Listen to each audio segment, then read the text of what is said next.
Something is heavy tonight, and you have brought it to bed with you.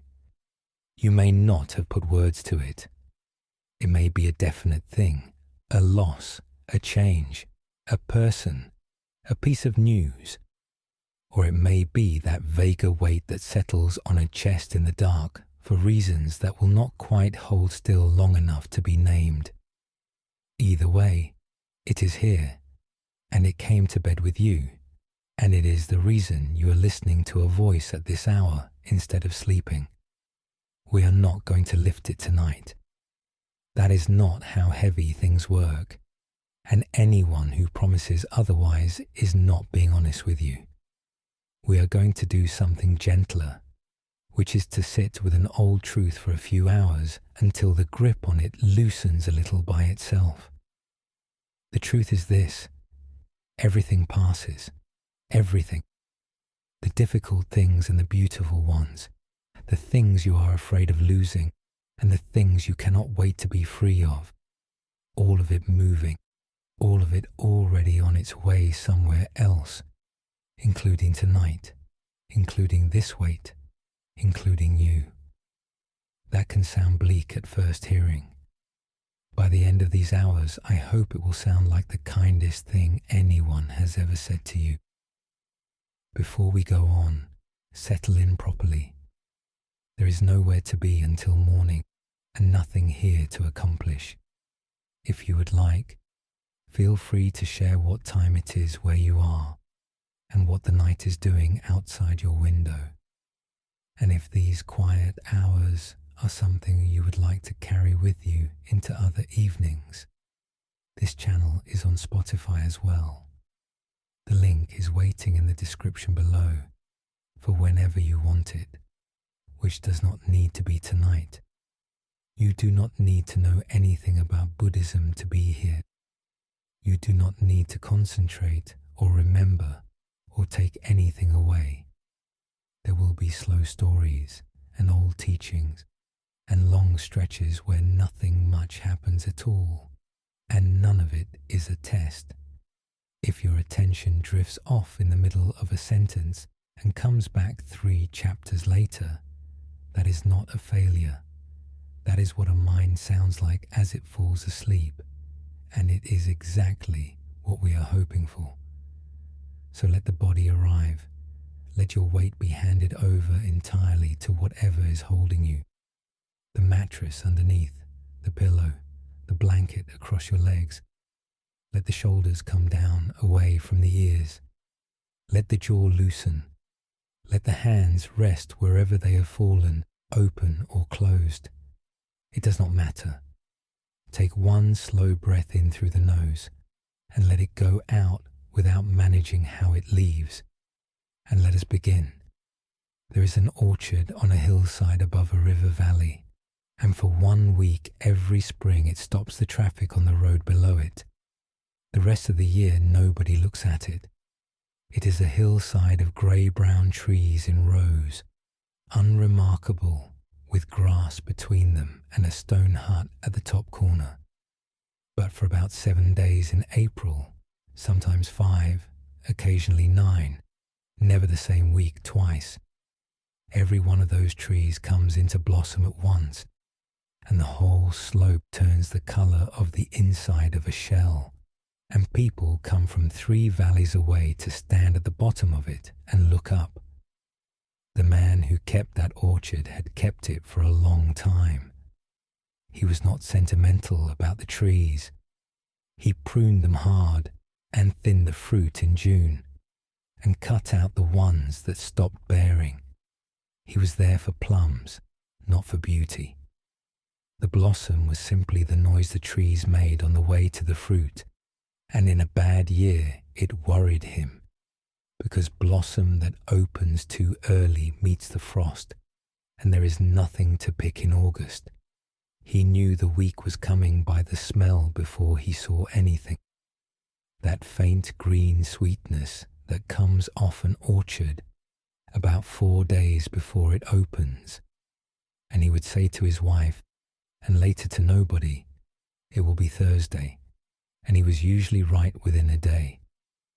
But he did notice what happened to people during that week. They arrived in a strange state. Some of them were quiet in a way people are not usually quiet in a public place. Some of them cried standing in the grass in front of their families without seeming embarrassed about it. Old people came who had been coming for 50 years and stood in the same place each time, near the third row. Young couples came who did not yet know what they were looking at. Somebody's grandmother was carried up the track in a chair one year and sat under the biggest tree for 2 hours and did not say anything, and was carried down again and was dead by the autumn. And then, one year, a man came who had a great deal of money. He was pleasant enough. The keeper always made a point of saying that afterward, whenever the story came up. He walked the rows for an hour and then came up to the hut where the old man was sharpening something on a step, and he made an offer. He wanted to buy the orchard. Not the fruit, he said. He had no interest in fruit. The site. He had a plan. He would build a long glass house along the southern edge, heated, and stagger the varieties so that something was always in flower. He would bring in trees from warmer countries. He could have blossom, he said, from February through to September, and people would come all year and pay to come, and the old man would never have to pick a plum again. The keeper listened all the way to the end, which was more than most people would have done. He sat on his step with the whetstone in his hand and let the man describe the glass house and the heating and the varieties from the south and the ticket office. Then he said, nobody would come. They come now. They come for a week, said the old man. That is why they come. The visitor smiled and started to explain about the varieties again, and the old man let him finish, and then shook his head slowly. The visitor did not understand, and said so politely. The old man put down what he was sharpening. He was not a talker, and he thought about it for a while, and what he eventually said was this. Every year, in the second week, the wind gets up, usually at night, and in the morning there is 1/4 of an inch of petals on the grass under every tree, and the branches are half bare, and the whole thing is over. People who came the day before come back and stand in it. There is a woman who has been coming since her husband died, and she does not come for the blossom. She comes for that morning. He picked up the whetstone again and turned the blade over on it twice, and the sound of it went out across the grass.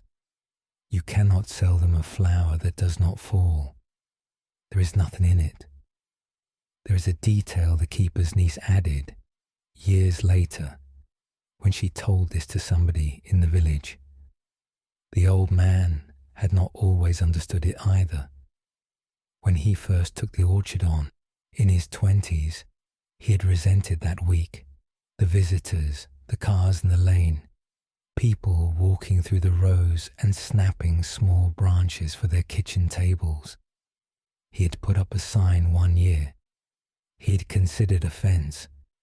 What changed him was a bad spring in his 30s, when a hard frost came through on the 9th of April and took the whole crop and the whole blossom together in a single night. There was nothing on the hillside that year. Nobody came. And he stood in the lane in the middle of April, looking up at a slope of bare grey trees, and understood, for the first time in his life, what he had been given every other year. The rich man went away and did not come back, and the keeper kept the orchard for another 11 years, and then his niece took it, and it is still there, and it still stops the traffic for a week in April. Come back now, gently, to your own room, to the dark, and the weight of the blankets, and the small sounds a building makes at this hour. Hold on to what the old man said, because we are going to spend the whole night unfolding it. We tend to think of impermanence as a flaw in the arrangement, as though the world would be better if the good things stayed, if the blossom held on the branch, if the people we love did not age, if the seasons of our lives that were sweet had simply continued instead of becoming other seasons. We treat passing as damage, as the thing that spoils it. But look at what actually moves people on that hillside. It is not the color. You can see that color in a shop window in January. It is that they are standing in something they know is leaving. The whole quality of the week, the reason people drive for 2 hours and stand in wet grass and cannot explain to their children why they are crying, is that it will be gone by the following weekend, and everyone there knows it, and so for once they are actually looking. Permanence would not improve it. Permanence would empty it out entirely. A flower that does not fall is a decoration. You know this from your own life, though you may never have put it this way. Think of any evening you would call precious. It was almost certainly one you knew was ending, a last night somewhere, a meal before somebody left, an ordinary afternoon in a summer you could feel running out. The knowledge of the ending was not the thing spoiling it. The knowledge of the ending was what made you look up.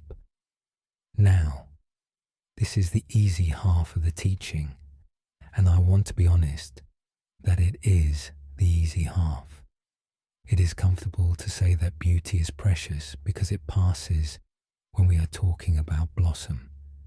It is a much harder sentence when we are talking about the thing that is heavy on you tonight. So let us not pretend that yet. We will get to the hard part slowly over many hours in the way these things have to be approached. For now, only this. Whatever is weighing on you is also inside that same law. It arrived. It is moving. It will not be the shape it is tonight forever, because nothing is the shape it is tonight forever. The same rule that takes the blossom off the branch is working quietly and without any need for your permission on the thing you are carrying. That is not a promise that it will be gone by morning. It is only a description of how things are. And there is a second half to it, which you may already have felt coming, and which is the reason this teaching goes to the heart of grief rather than around it. If the passing is what makes the blossom precious, then what is precious in your life is precious for the same reason. The people, the particular season you are in with them, the ordinary evenings you are not paying attention to because you assume there will be a great many more of them. That is a hard thought at 1 in the morning, and I am not going to dress it up. But notice what it is not saying. It is not saying that you should be constantly aware of loss, or that you should hold everything at arm's length so it hurts less when it goes. That is not detachment. That is bracing, and it costs you the thing itself. It is saying something simpler, that the woman who comes for the morning after the wind is not less happy than the people who come for the blossom. She is more inside it. She knows exactly what she is standing in.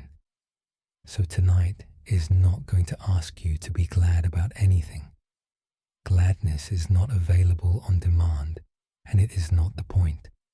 It is only going to keep company with you while you sit near a fact you already know, and let the fact do what facts do when you stop fighting them, which is to become, slowly, less sharp to the touch. Let us rest here for a few breaths.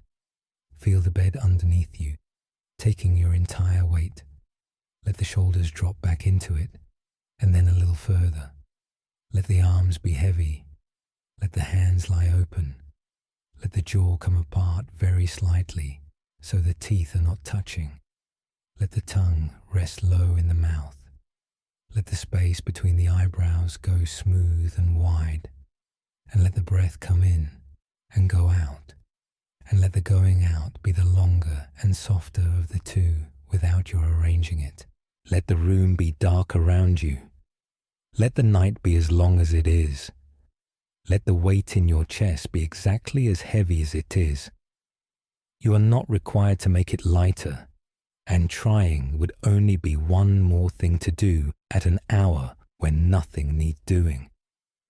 There is nothing to hold on to tonight. There is nothing to keep from changing. Everything in this room is already moving gently in the direction it was always going. When you are ready, we will go on together, because there is something in this that goes deeper than blossom and seasons, and it is the part that actually loosens a heavy heart. We say that things pass, but that makes it sound like an event, like a thing sits there being itself for a while, and then, at some later date, stops. That is not what the teaching says. Look closely at anything at all right now, and you will find that it is not holding still even for a second. Let us go and look closely at something. A house, in fact, that somebody is standing in front of for the first time in 30 years. She had not meant to stop that day. That is usually how these things happen. Not planned, not braced for. She was driving back from something else entirely, a work thing, in a town she had no other reason to visit. And the road went a way she had not travelled in 30 years, and there was the turning, and she took it without deciding to. The village was smaller than she remembered, and also somehow busier.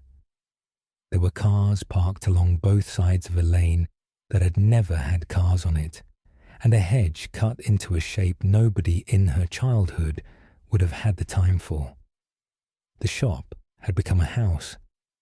The bus shelter was new, and at the end of the lane behind a hedge that had been a fence was the house she had grown up in.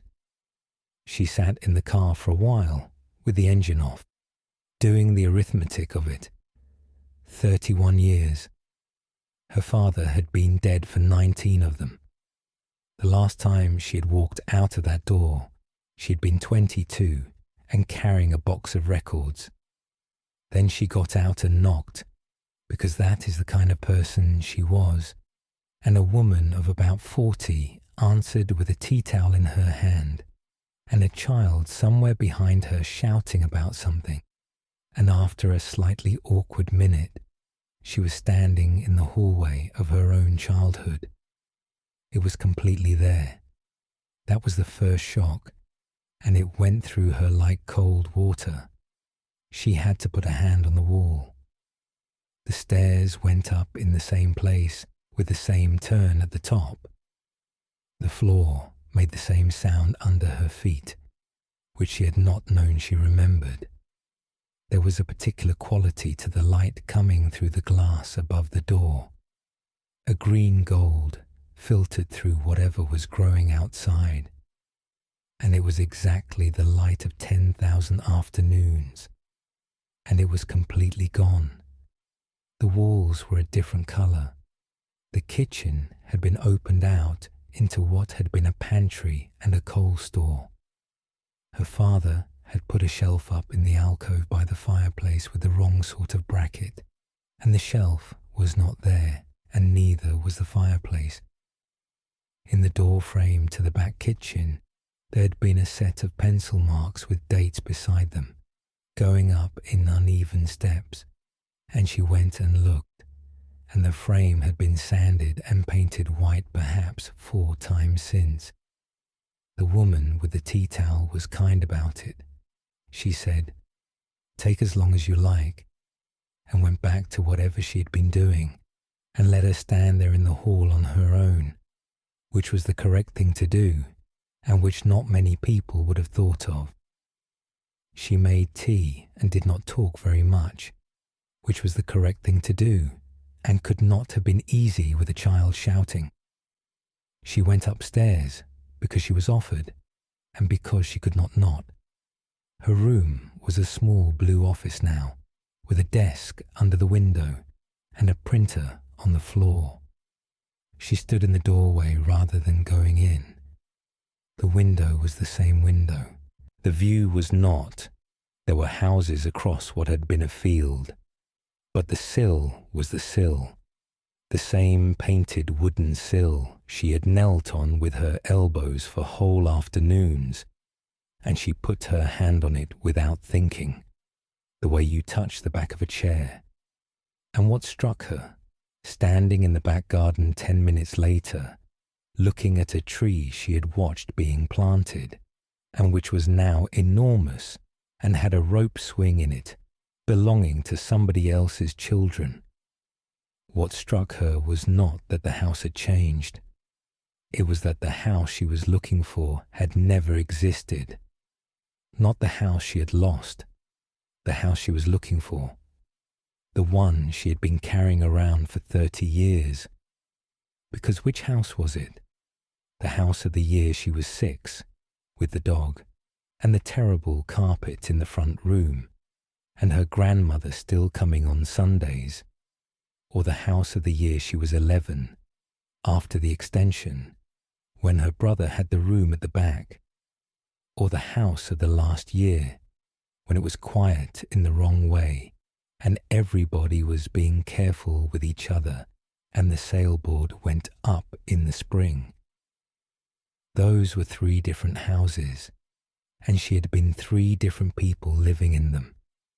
They had different smells and different noises and different people in them. She had lived in a slow procession of houses that happened to occupy the same footprint on the same lane, and she had spent 30 years thinking of them as one place, and coming back had shown her that there was no such place and never had been. There was one more thing, which she thought about for years afterward. While she was standing in the garden, the child came out, a boy of about 6, entirely uninterested in her, carrying something plastic that made a noise.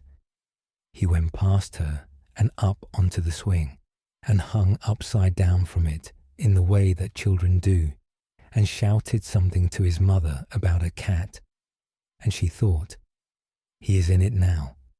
This is his house, the one with the swing and the cat and the noise. And in 40 years he will stand in a garden somewhere and try to find it. And it will not be here either, and he will not be able to say what has gone. She found that she did not feel sad about that. She felt something closer to fellowship, which surprised her, and which she could not explain to anyone at all. She thanked the woman with the tea towel and drove home. And what she noticed on the way, somewhere on a long, dull stretch of road, was that the ache she had carried up the lane, that particular ache of the past, which she had felt every time she thought about that house for 3 decades, was not there in the same way. She had expected the visit to sharpen it. She had half expected to have to pull over somewhere and sit for a while. It had done something else entirely, and she could not have said what. If the house of her 7th year had already been gone by the time she was 11, while she was still living in it, while she was upstairs asleep, then nothing had been taken from her at 40 that had not already been going the whole time. There was no theft. There was only the ordinary movement of everything, which had been happening under her feet from the beginning, and which had made her 7th year, and then made her 11th, and then made her 50s. She did not put it in those words. What she said to her husband that evening was that it had been strange, and that she was glad she had stopped, and then she cried a bit and could not say why, and then she was hungry. Come back now, unhurriedly, to your own room, to the pillow and the dark, and the breath going in and out without your help. Here is where we take the teaching one turn deeper, and it is the turn that matters.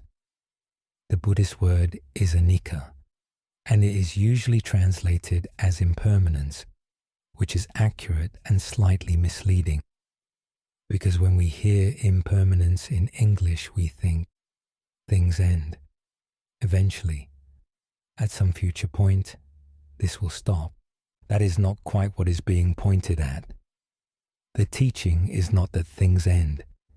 It is that nothing is holding still at any moment at all.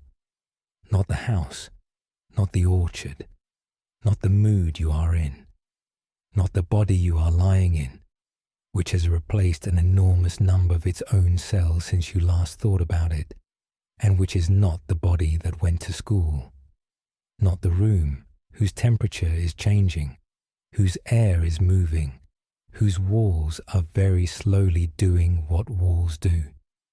Not this feeling, not this thought. It has already been replaced by the next one while you are reading the words. There is no moment at which a thing sits still and is simply itself. There is only process, all the way down, arriving and passing continuously. The old teachings put it in terms of arising and ceasing, that everything which comes into being is, in the same motion, going out of it. Not two events with a gap between them where the thing sits and exists. One movement, like a wave, which is never anything other than water on its way somewhere. And this changes the flavor of the whole thing, because it changes what loss actually is. We tend to imagine that there was a solid good thing, and then it was taken. That is the shape grief arrives in. I had this, and now I do not. And the mind goes looking for who took it, or what went wrong, or what could have been done differently to hold it in place. But nothing was ever holding still to be taken. The good thing was a process from the beginning. It was moving while you were inside it. The summer was changing every single day you were in it. The person you loved was not the same person from one year to the next, and neither were you. And what you had together was an arrangement of two moving things that lasted exactly as long as it lasted. That is a strange thought at first. Sit with it a while, and it turns, and something in it becomes gentle, because it means nothing failed. That sentence is worth hearing twice at this hour, because a great deal of what keeps people awake in the dark is not the loss itself, but the case being built around it. The review of what might have been said, or noticed earlier, or done differently, or held onto more tightly. There was no arrangement that should have held and did not. There was no version of it in which everything stayed. You are not grieving a broken promise. The world never made that promise, to you or to anyone, and has not once kept it in the whole history of anything. And it means something else, which people usually find at about 3 a.m, if they find it at all. The past has not been taken away from you. It cannot be, because it was never a place you could go back to and stand in. It is not out there, held by somebody else, closed off. It happened completely, and it was real when it happened, and its having passed does not reach backward and unmake it. The woman got her tea in a kitchen that no longer exists. It still happened. Every afternoon of green gold light through the glass above that door happened in full, and no amount of white paint on a door frame touches a single one of them. There is one more turn in this, and it is the one that touches tonight directly. If nothing holds still, then the heaviness you are carrying is not holding still either. You may have been treating it as an object. Most of us do. We say this thing I am carrying, as though it were a stone in a bag. a definite weight of a definite size that will be exactly as heavy in the morning and next week and next year, unless something is done about it. But go and look at it, gently, the way the woman went and looked at the door frame. It was not the same at 9 o'clock as it is now. It was different last Tuesday. There have been whole hours in the last month when it was not present at all, and you did not notice its absence because you were busy. It has changed shape more times than you could count, and the version you are holding right now, the specific texture of it at this hour, in this dark, inner tired body, is already not the version you will wake up with. That is not a promise that it will be lighter tomorrow. Some things get heavier before they ease. It is only to say that it is not a stone. It is weather moving through, and it has been moving the whole time. Let us rest here for a moment, and let that settle rather than be worked at. Notice the breath coming in. Notice that it is not one thing. It is a movement, changing the whole way through, and by the time you have registered the beginning of it, the middle is already happening. You do not have to do anything with that. Just notice that even the simplest thing in you is a process rather than an object. Let the shoulders drop back. Let the hands lie open. Let the jaw come apart. Let the belly be soft, and the breath come down into it, and rise and fall without being managed. Feel the small movement of the ribs. Feel the warmth under the blanket, which is not quite the same warmth it was 10 minutes ago. Feel the air on your face, moving, arriving from somewhere. Everything in this room is in motion, very quietly, including the heaviness. Nothing here is a fixed object. Nothing here needs to be held in place, and nothing here can be. There is nothing to preserve tonight. There is nothing to get back, and nothing that has already happened can be reached by anything that happens next. It is done and safe, in the only way anything is ever safe. When you are ready, we will go on together. Because if nothing holds still, if the house was never one house, and the body is not the body, and even this breath is a process rather than a thing, then a fair question arrives. What are we actually pointing at when we say the same? There is a man who has crossed one stretch of water for 40 years, twice an hour, in the same boat. Ask him whether it is the same river, and he will tell you something that took him half a lifetime to work out. Let us go down to the crossing. The crossing is about 90 yards, and it takes 4 minutes, and he has done it something in the order of 100,000 times. There is a road on either side that stops at the water and then continues on the far bank, and between them there is the ferry, a flat wooden boat, wide enough for a cart or a few animals or 8 people standing, worked across on a rope that runs through 2 iron rings and is stretched between posts on both banks. He pulls it in hand over hand, standing sideways to the current. The current does most of the work if you set the angle correctly, which took him about 6 months to learn, and which he can now do without thinking about it at all. He started at 19, helping his uncle, who had done it before him, and who had a way of standing with one foot up on the gunwale that took him about 10 years to stop imitating. He is past 60 now.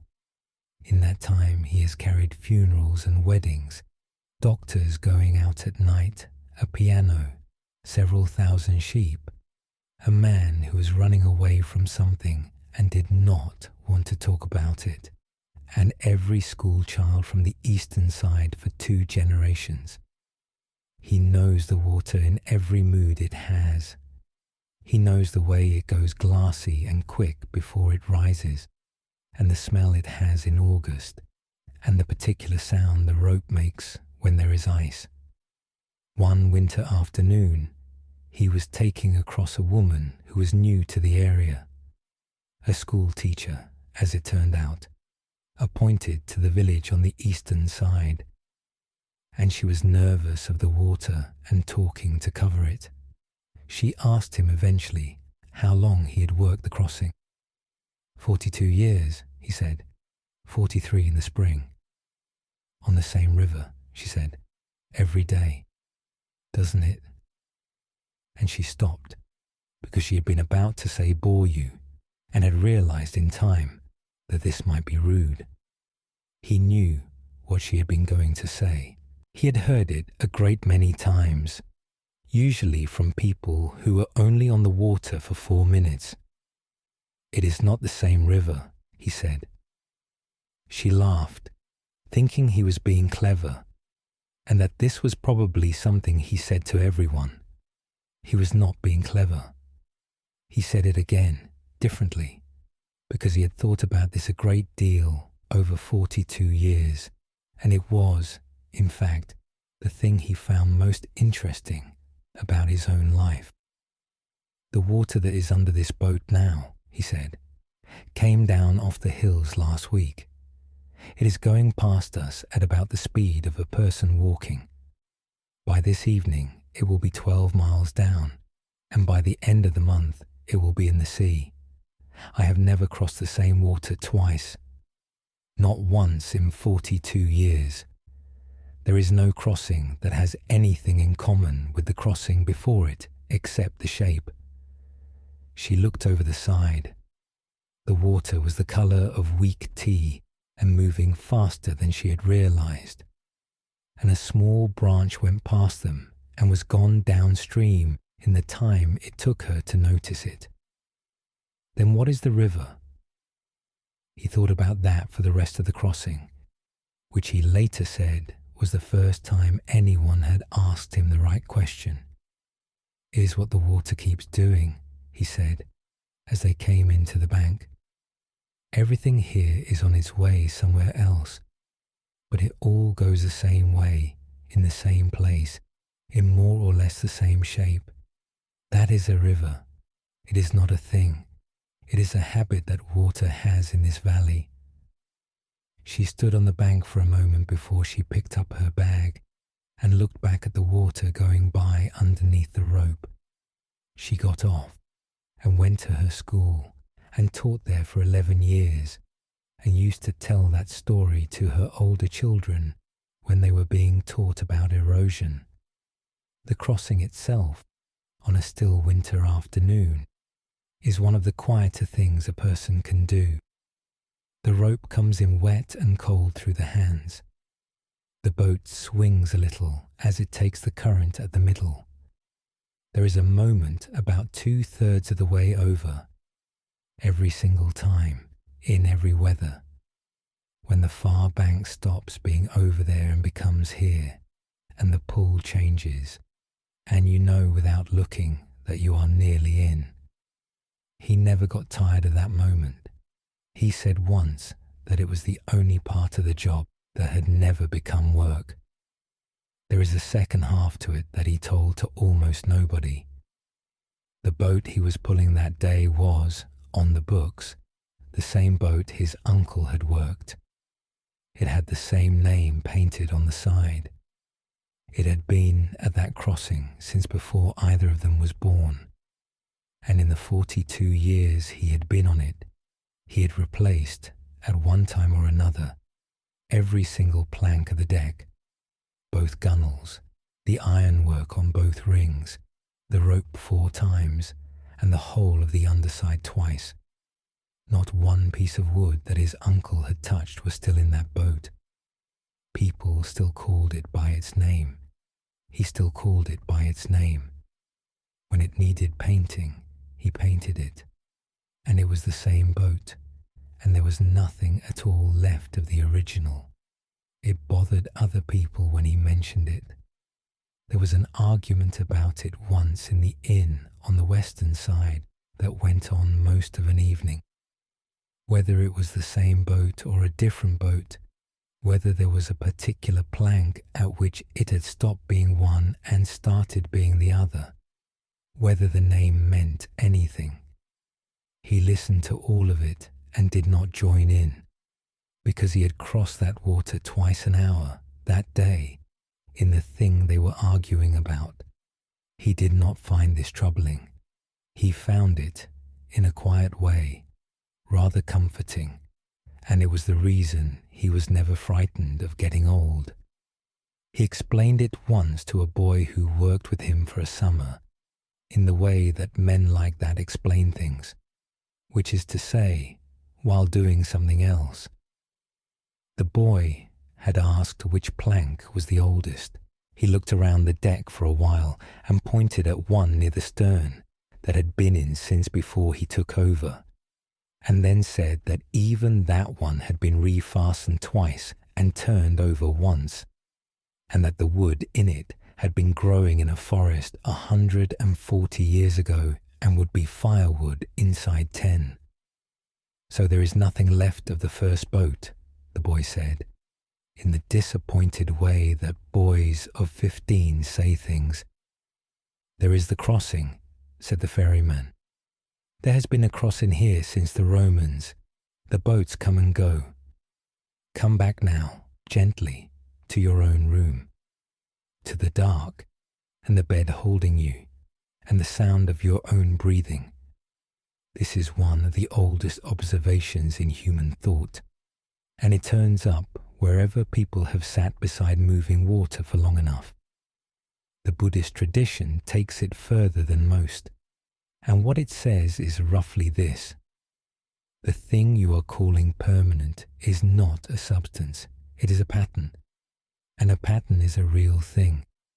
That is important because the teaching is often heard as a kind of dismissal. Nothing really exists, none of it matters. That is not it. The river is entirely real. You can drown in it. You can water a field with it. It simply is not the kind of thing you thought it was. Not a solid object that persists, but a shape that is continuously being made by material passing through. Think of a flame, which is the other old example. A candle flame is not a thing sitting on a wick. It is a place where wax and air are continuously being turned into light and heat, and the flame you are looking at is not the flame of a second ago in any material sense at all, and yet you can point at it, name it, warm your hands at it, and it will burn your finger if you are careless. Entirely real, not for one instant the same. Your body is that. Almost nothing in you is the material you were made of a decade ago. The pattern is what continues. Your family is that. Different people in it, different ages, different rooms, and yet there is unmistakably a thing that goes on and has a name and a character. A friendship is that. A house, as we saw, is that. A life is that. And here is why this matters at 1 a.m, when something is heavy. You have probably been thinking about permanence and loss as opposites, as though the only two options were it stays or it is gone. But look at the boat. Everything in it changed, and it did not end. There is a way for something to continue that has nothing to do with things staying the same. Continuity is not made of permanence. It never was. The things in your life that have lasted like that boat, by being replaced, plank by plank, while keeping their shape, and not one of them survived by holding still. Notice how strongly the mind resists this, though. We want things to be objects. Objects can be kept. Objects can be locked in a drawer and taken out in 20 years exactly as they were, and something in us has always wanted the important parts of a life to work like that. This marriage, this friendship, this stretch of years, filed away safely, unchanged, retrievable. Nothing has ever worked like that, not one thing, in the entire history of anything. And a great deal of the suffering in the life comes from being surprised by this over and over, as though it were a fault in our particular circumstances rather than the plain arrangement of the world. So the change that is frightening you may not be the ending you are treating it as. Some changes are endings, of course. Let us be honest about that. This is a night for honesty rather than comfort that does not hold. Some things do stop, and no amount of clever framing about patterns will bring back what has stopped. And if that is where you are tonight, I am not going to try to talk you out of it. But a great many of the changes that frighten us in the dark are not endings at all. They are new planks. The relationship that is not what it was 3 years ago has not ended. It is being rebuilt while you are standing in it, which is uncomfortable and looks a great deal like loss from the inside. The version of your life that is over is not the whole of your life. The person you were is not gone.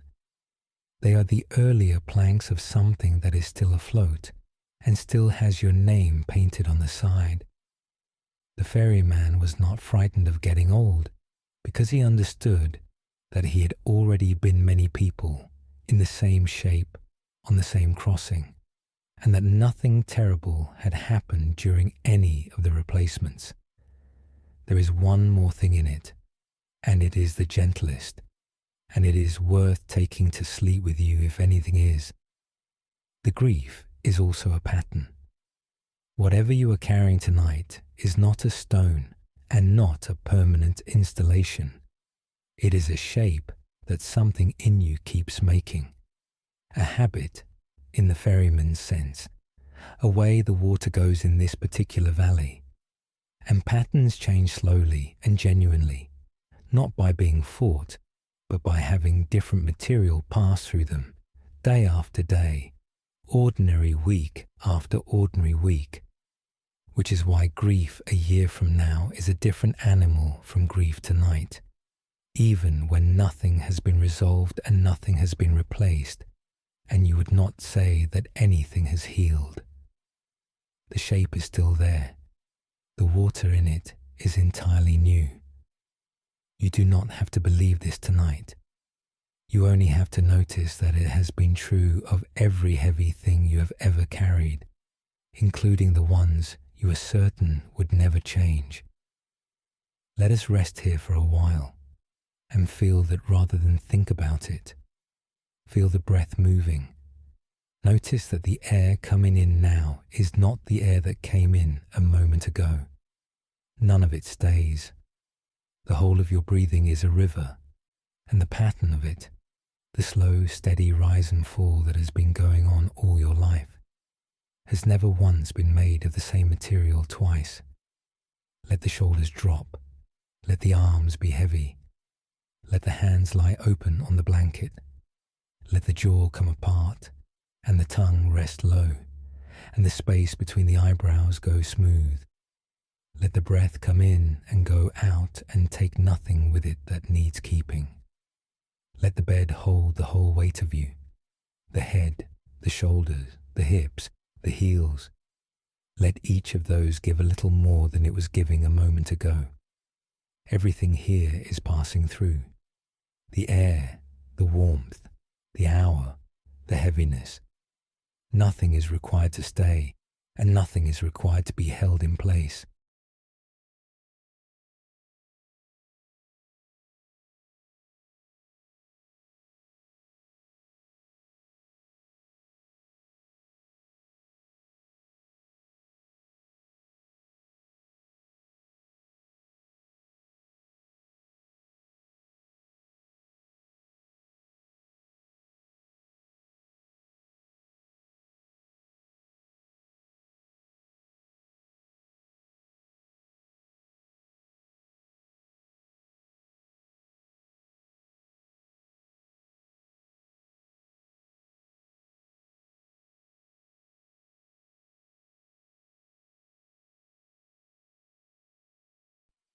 There is a child walking home from a spring with her hands full of water. Let us go and watch how much of it arrives.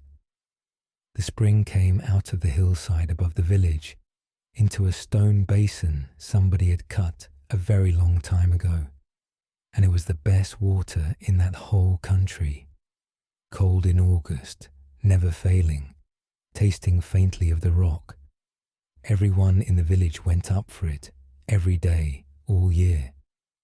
There was a path worn into the slope, and pots and buckets and yokes, and a certain amount of standing about at the basin in the evening, which was really what the path was for. The child was 6, or thereabouts. Her grandmother was ill that summer, not dying, only tired and confined to the house in the heat, and had said in passing, in the way that people say things without meaning to send anyone anywhere, that she would like some of the spring water. So the child went. Nobody sent her. She went out of the door and up the path in the middle of the afternoon, and got to the basin, and stood there and realized that she had not brought anything to put it in. She was not going to walk all the way back down and all the way up again. She was 6, and it was hot, and the hill was long. So she cupped her hands together and dipped them, and lifted out as much water as 2 small hands can hold, and set off down the hill at a run. She arrived at the bottom of the path with wet sleeves, wet shoes, a wet line down the front of her dress, and nothing at all in her hands.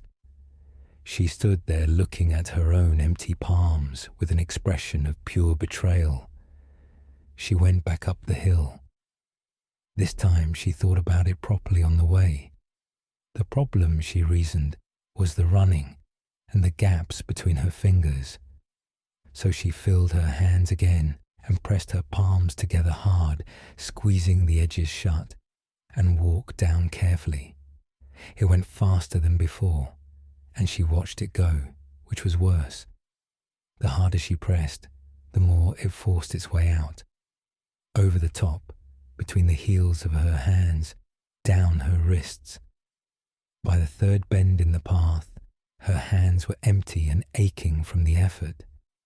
She sat down on the bank and cried a bit, from frustration rather than sorrow, in the particular hot, furious way that children cry when the world will not cooperate with a good intention.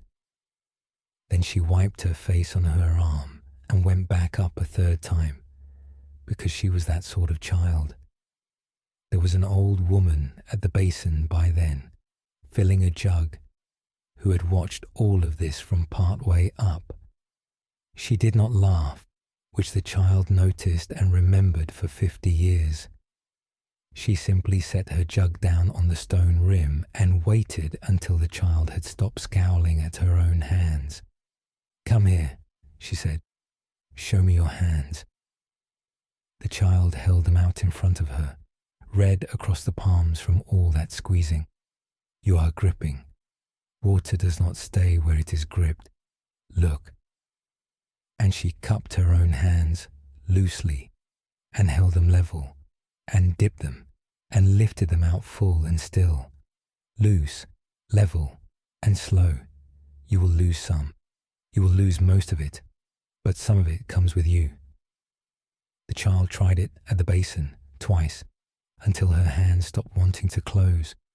The child tried it.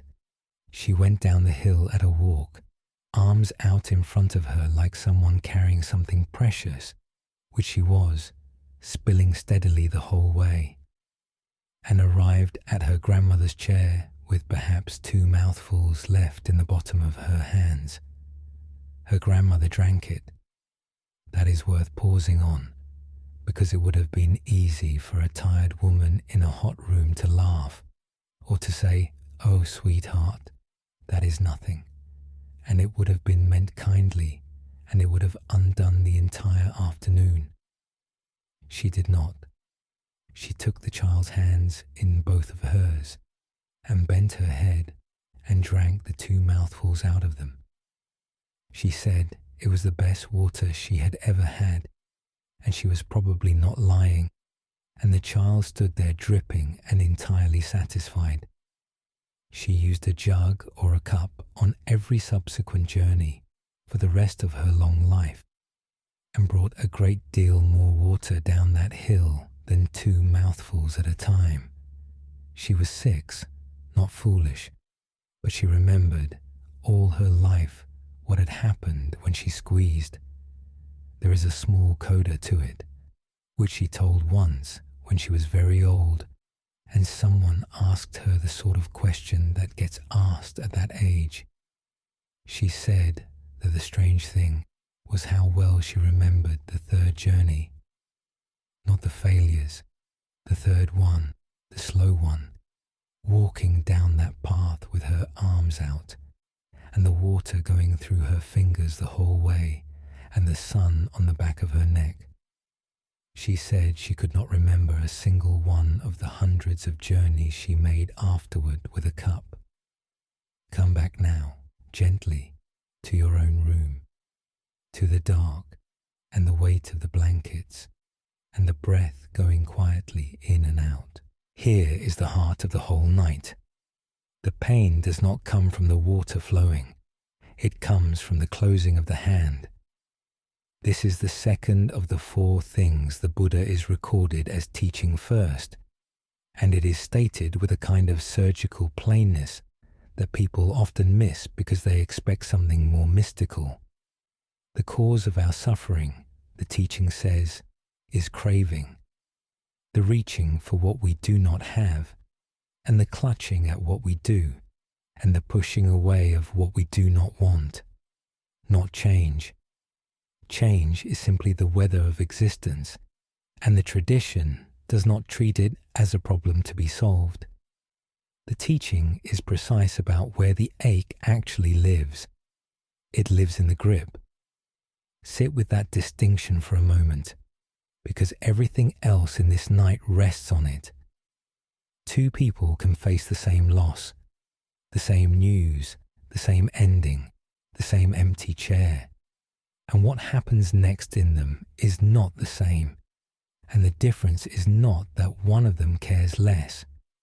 The first pain is identical, that arrives whether you are wise or not, and the tradition has never claimed otherwise.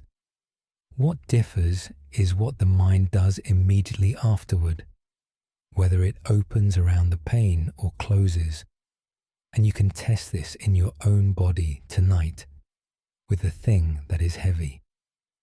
Notice that the heaviness is not really the fact of what has happened or what may happen. It is the holding. It is the mind going back and closing around it again and again, the way a hand closes. The no, the not that, the please let it not be so. That closing is a physical event. It has a location. It happens in the chest and the jaw, and very often in the hands themselves, which are probably not as open as you assumed even now. And here is the cruelty of it, and the reason the child's story is worth sitting with. The grip does not work. Squeezing harder loses the water faster. Holding tighter to a person does not keep them. It usually strains the thing you are trying to protect. Refusing to let a season end does not extend it by a single day. It only means you spend that season in a state of tension instead of being in it. Every attempt to make something permanent by clenching around it costs you the very thing you were trying to keep. The old woman's instruction is the whole practice. Loose, level, and slow. Loose, because the grip is what empties the hands. Level, because the holding has to be honest, not tilted toward how you wish things were. And slow, because everything in a hurry spills, and there has never been anything at this hour worth hurrying for. Do not carry the water. This is important, and it is where this teaching gets misheard more than anywhere else. Nobody is telling you to stop loving what you love, or to hold your life at arm's length, so that losing it will hurt less. That is not open hands. That is empty hands, and it is its own kind of clenching, the refusal to receive anything in case it goes. The child carried the water. She carried it the whole way down the hill, spilling, and what arrived was real, and her grandmother drank it. The difference is easy to feel from the inside once you look for it. Clinging is tense, and it is mostly about the future. It is busy, it is checking, it is quietly rehearsing the loss in order to prevent it. Love is not doing any of that. Love is looking at the thing that is here. Loving something you know is passing is not the same as clinging to it. Clinging is the demand that it not pass. You can love a person completely with your whole attention and still know that they are moving and you are moving, and this arrangement is temporary. And the love does not become smaller when you know that. It becomes, if anything, more careful and more awake. It is worth being clear about how the grip forms too, because nobody chooses it. You do not decide to clench. It happens the way a hand closes around something in a moving vehicle, automatically, protectively, before any thought arrives. Somewhere in us, there is a very old and very sincere belief that attention is a form of protection, and that if we hold something tightly enough in our minds, it cannot be taken from us. That belief has never once been true, and it is enormously strong, and it is running tonight in the dark, in a body that would very much like to sleep. So the question tonight is not, what should I let go of? That question has a hard edge on it, and it usually makes people feel they are failing. The question is gentler. Where am I squeezing? Perhaps you are squeezing a version of the future that has not arrived and may not, a way things were supposed to turn out, which you have been gripping so tightly that every day that does not match it registers as a small failure. Perhaps you are squeezing the past, going back to it and closing your hand around a season that was good, or a person who is gone, or a version of yourself you preferred, as though holding hard enough would make it stay available. Perhaps you are squeezing an idea of yourself, how you were supposed to be handling this by now, how much better you should be at it, what a person in your position ought to be feeling at 1 a.m.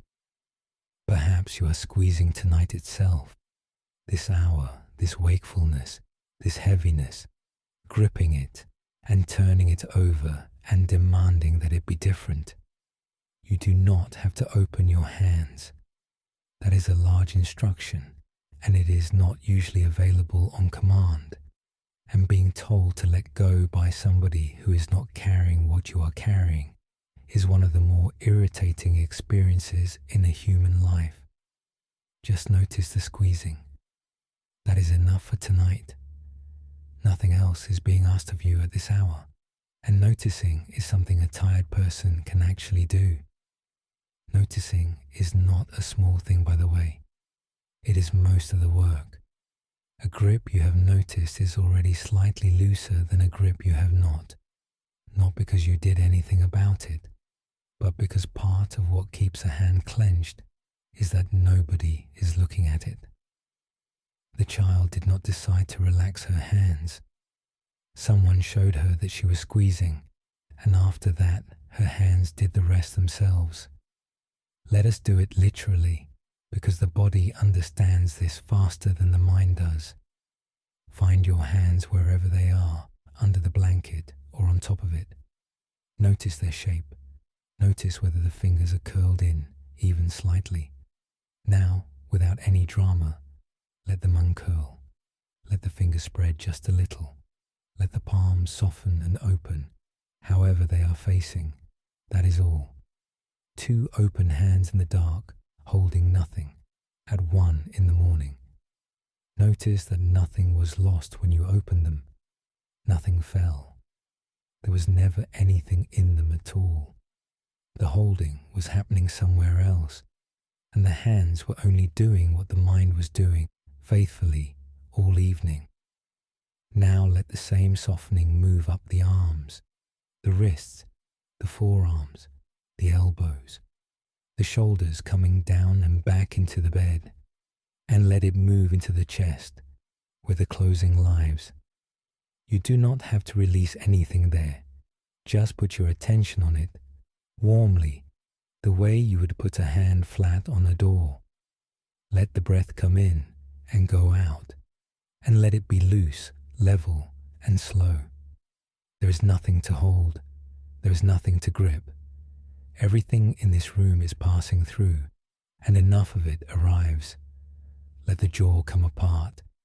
Let the tongue rest low in the mouth. Let the belly be soft. That is another place the grip lives, quietly, all day, in almost everyone. Let the whole weight of you be given to the bed, which has been holding you all evening without being asked, and without any effort on your part at all. Let us rest here for a while, loose, level, slow. Let the breath arrive and leave without being carried anywhere. Let the night be as long as it is, held in two open hands. When you are ready, we will go on together, because the mind has an objection ready, and it is a fair one, and it deserves a proper answer rather than a soothing one. If I loosen my hold on something, have I not simply agreed to lose it?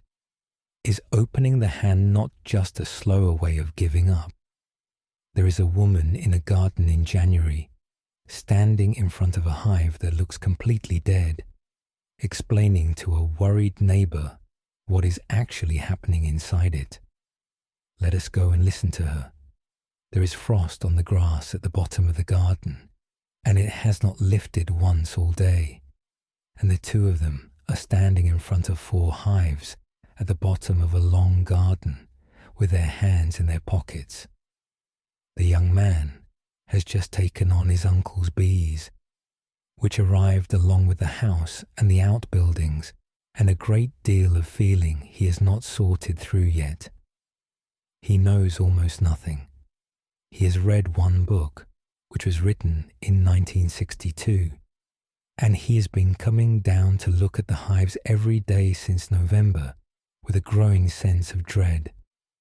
They're dead, he says. All 4. There's nothing. No noise, nothing flying. And look. And he points at the landing board of the nearest one, where there are perhaps 30 dead bees lying in the frost. The woman he has asked to come and look is in her 70s, and has kept bees in that valley since she was a girl of 9, when her father gave her a swarm that had settled in a plum tree and told her it was hers now and offered no further instruction. She does not open the hive. That is the first thing she does not do, and he notices, because it is what he has been wanting to do for weeks and has been afraid to. She stands in front of it for a while with her head slightly tilted, listening to nothing in particular. Then she puts the flat of her hand against the side of the box near the top and leaves it there for a long moment, and then moves it down a few inches and does it again. She straightens up. Warm, she says. He looks at her. Put your hand where mine was, she says. Flat. Do not knock. He does. It takes a moment, and then it is there, very faintly, unmistakably, warmer than the air. They're in there, she says, about the size of a football up near the top, all of them pressed together in a ball around the queen. The ones on the outside are shivering, working their wing muscles without moving their wings. And that is what you are feeling through the wood. They keep the middle of that ball at about the temperature of your own body, all winter. In this, he looks at the hive as though it has just spoken to him. He has walked past that box every day for 2 months, and it has been the entire time. The warmest and busiest thing in the garden. He takes his hand away and then puts it back. But nothing is flying. Nothing flies in January. There is nothing to fly to. She nods at the frozen garden. They are eating what they made in June. That is what honey is for. It is not for us. It was never for us. It is the summer that they stored so they could get through this. Every mouthful they take now was made out of a day when the lime trees were out. And these? He crouches down and points at the dead ones on the board, a small brown drift of them against the frost. Those are the ones that died. Bees die constantly. In summer, a worker lives about 6 weeks, and there are 50,000 of them, so a colony is always full of dying. What you are seeing is a housekeeping problem, not a funeral. She smiles slightly. Dead bees at the door in January is a sign of a live hive. There is somebody in there to carry them out. He stood there a while longer with his hand on the wood, which is what she had wanted. It is a strange sensation, that warmth. There is nothing to see. There is no sound unless you put your ear right against the box, and even then it is only a faint dry hum, more like a distant road than an animal. But the warmth is unmistakable, and it is coming from inside, out of a wooden box in a frozen garden, and it changes what a person understands about the middle of winter. They walked back up the garden and had tea, and she told him the other thing, which he did not understand until the following autumn. The bees in that box, she said, were not the bees he had seen flying in August. Summer bees live 6 weeks and work themselves to death. But the ones a colony raises in the autumn are different, bigger in the body, fatter, built to live for months instead of weeks, built specifically to sit in the dark and shiver and wait. A colony does not survive the winter by enduring it as the same thing. It becomes a different thing in order to get through, and then in the spring, it becomes the first thing again. So is it the same hive then? He said, after a while. It is the same colony, she said. It is not one of the same bees. He asked her on the doorstep whether he should feed them, or wrap them, or do anything at all. Heft them, she said, once a month. Lift the back of the box an inch with one hand and feel the weight. That is all you can usefully do until the crocuses. If one goes light in February, give it something to eat. Otherwise, leave them alone. More colonies are killed by beekeepers opening hives in the cold than by the cold itself. He kept those hives for 30 years. And she said one more thing to him that afternoon, which was the honest part, and which he was grateful for later. Sometimes they are dead, she said. Sometimes you put your hand on the box and there is nothing, and you wait until March and open it, and it is all over. The cluster too small, or the queen failed in October, or the damp got in. It happens. I am not telling you that everything survives. I am telling you that you cannot tell in January, and that most of the hives people give up on are alive. Come back now, gently, to your own room, and the dark, and the weight of the blankets over you.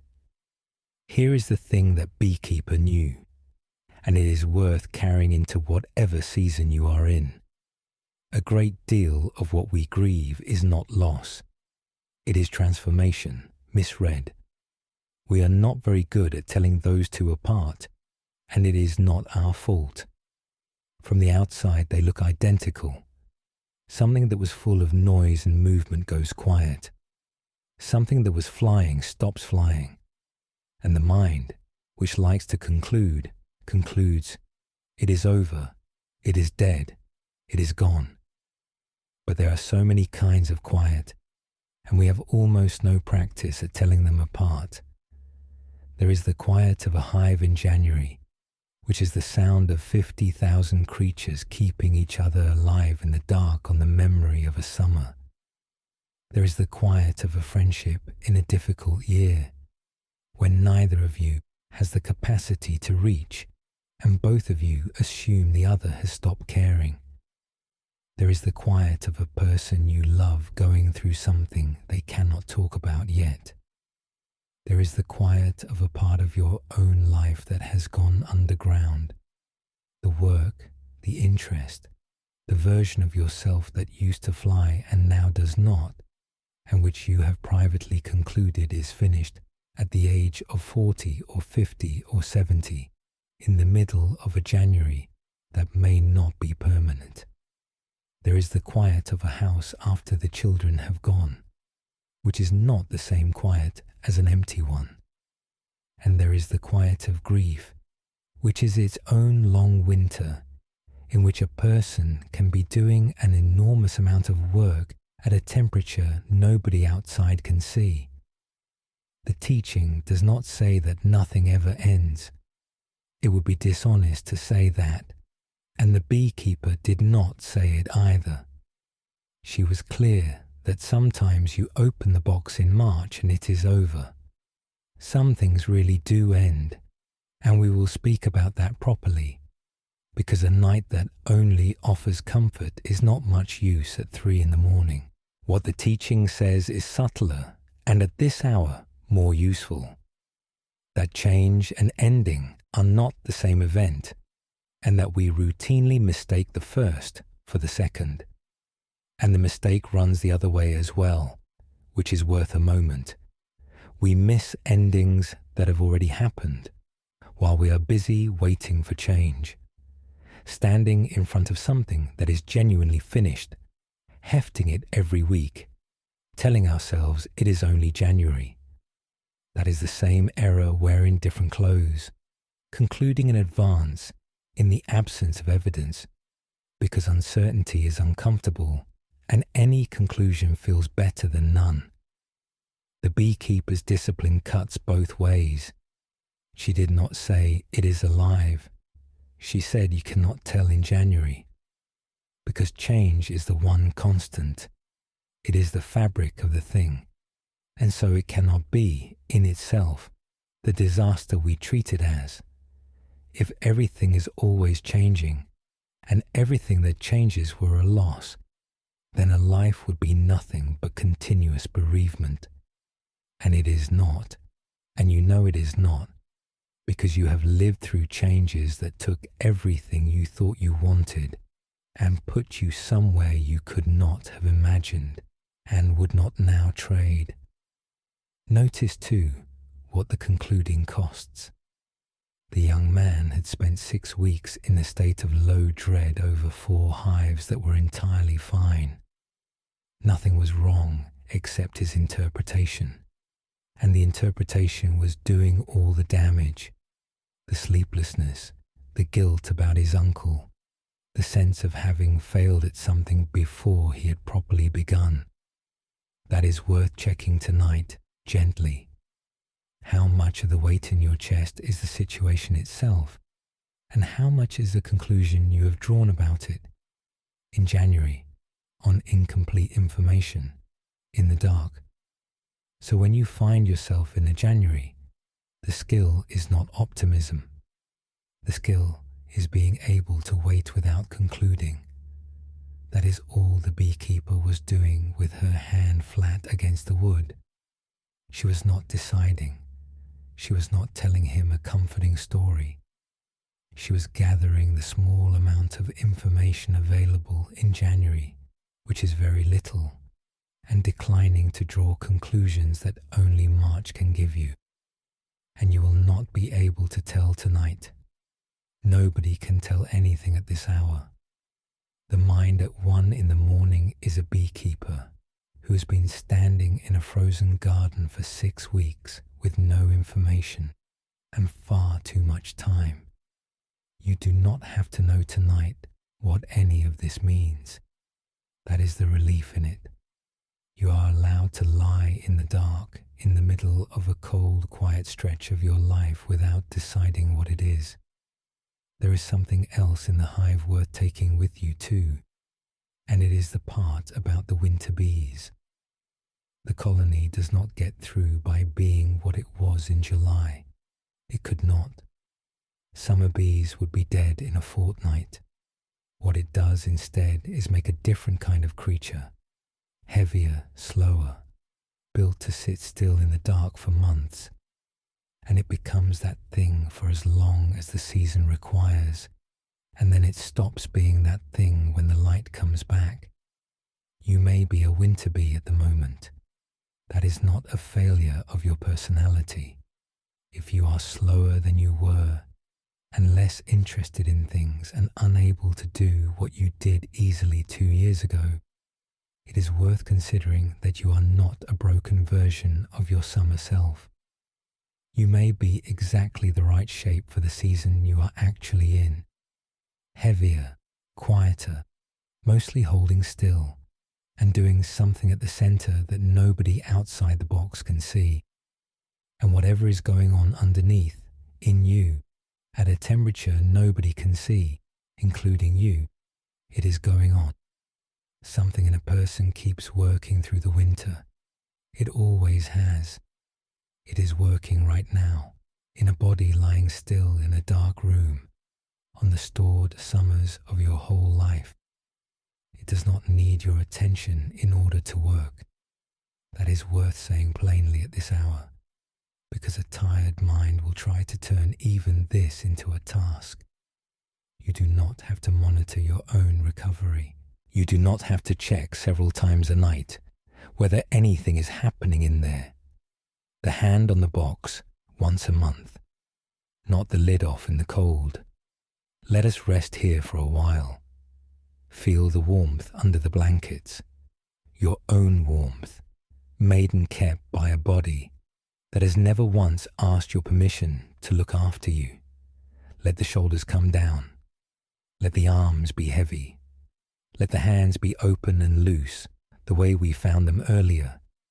Let the breath come in and go out, slow and quiet, the way something breathes in the dark in the middle of winter. Let the jaw come apart. Let the face soften. Let the hands stay open and loose. You are warmer than the air around you. You have been all night. Something in you has been holding a temperature since the day you were born, without instruction, and it is doing it now, while you lie here in the dark doing nothing at all. There is nothing to conclude tonight. There is nothing to open up and check. Let the room be dark and cold and the bed be warm, and let those two simply be true at once, the way they are true for everything that gets through a winter. When you are ready, we will go on together, because we have to speak about the other thing now, the true endings, the ones that are not transformation and not a January. And the tender part of those is not usually what people expect. It is not the ending itself.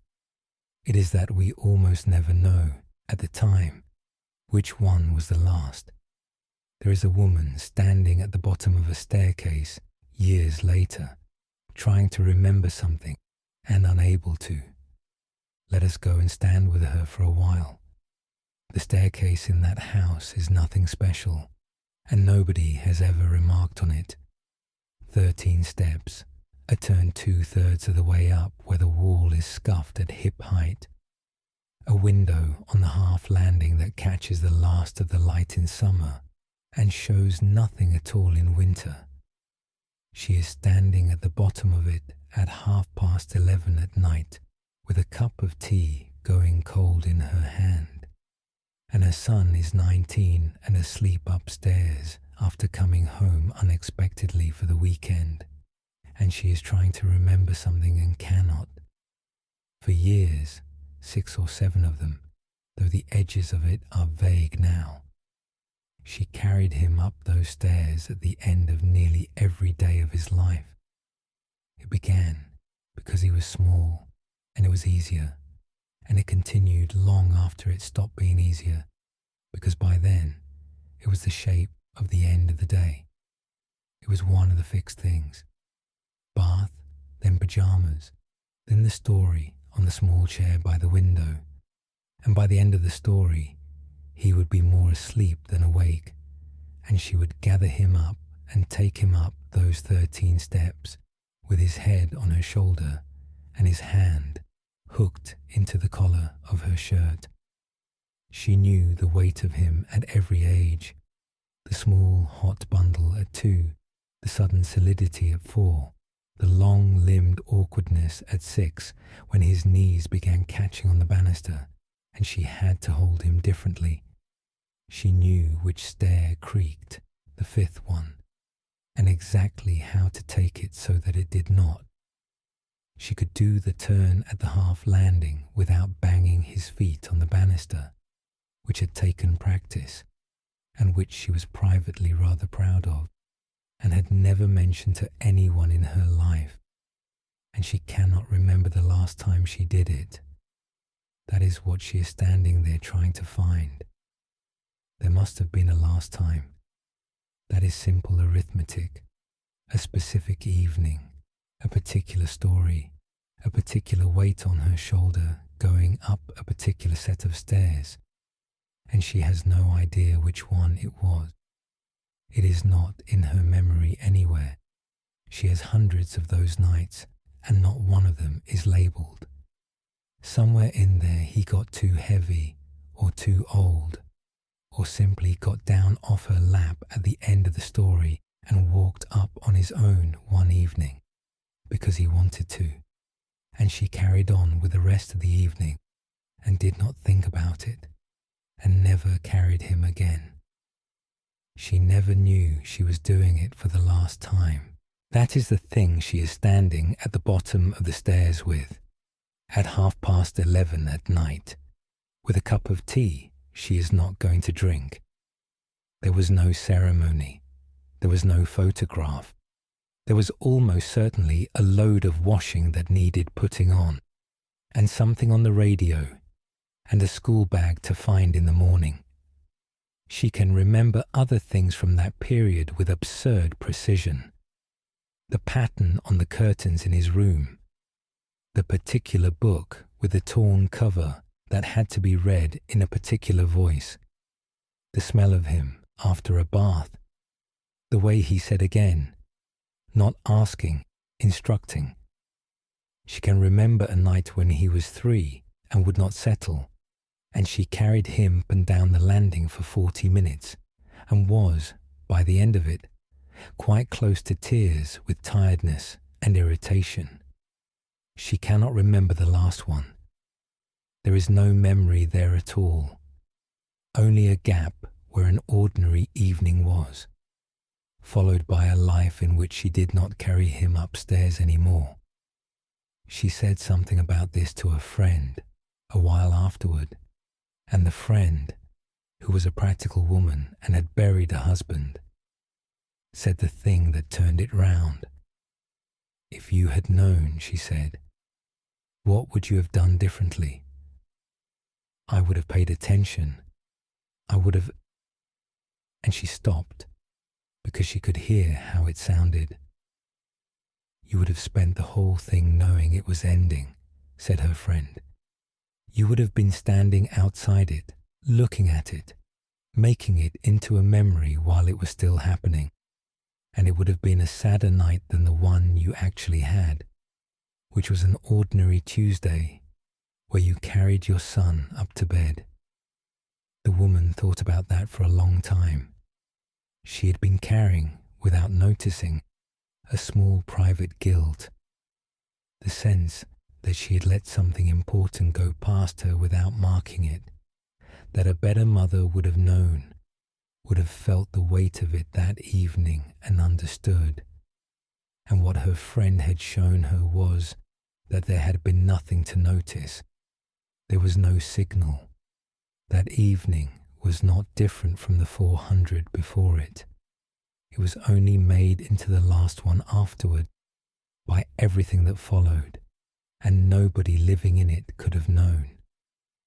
She told her son about it once, years later, in the way you tell a grown child something like that, sideways, while doing the washing up, prepared to laugh it off.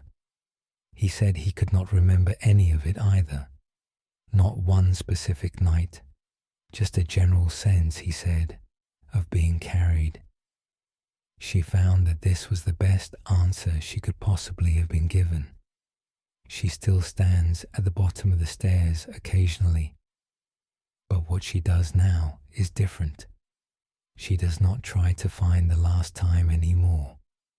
She thinks instead about how many there were, how many hundreds of unremarkable evenings, each one complete, none of them saved for anything.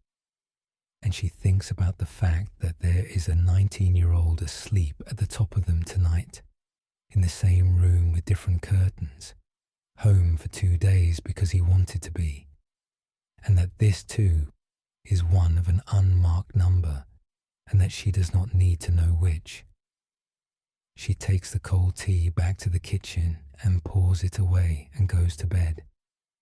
Come back now, gently, to your own room, to the pillow and the dark and the weight of the blankets and the breath moving quietly in and out. We must be careful here, because this is the tender part of the whole night, and it is easy to say something that sounds beautiful and is actually cruel. Here is what is true. You do not know which times are the last times. Almost none of them are marked. The last time you saw a friend who then moved away and became somebody you exchanged messages with at Christmas. The last time your father drove you somewhere. The last conversation with someone before something changed between you and neither of you ever said so. The last ordinary evening in a house you were about to leave, before the boxes went in and it stopped being the house. Almost all of the endings in a life happen without an announcement, in the middle of something else, and are only visible from far away, looking back. That is a hard thing to hear at 1 in the morning, and I'm not going to dress it up or hurry past it. It is simply the arrangement. Nobody rings a bell. And here is what is not true, and what I want to say clearly, because a great many gentle-sounding teachings get this wrong. That does not mean you should be treating every moment as though it might be the last. That is not presence.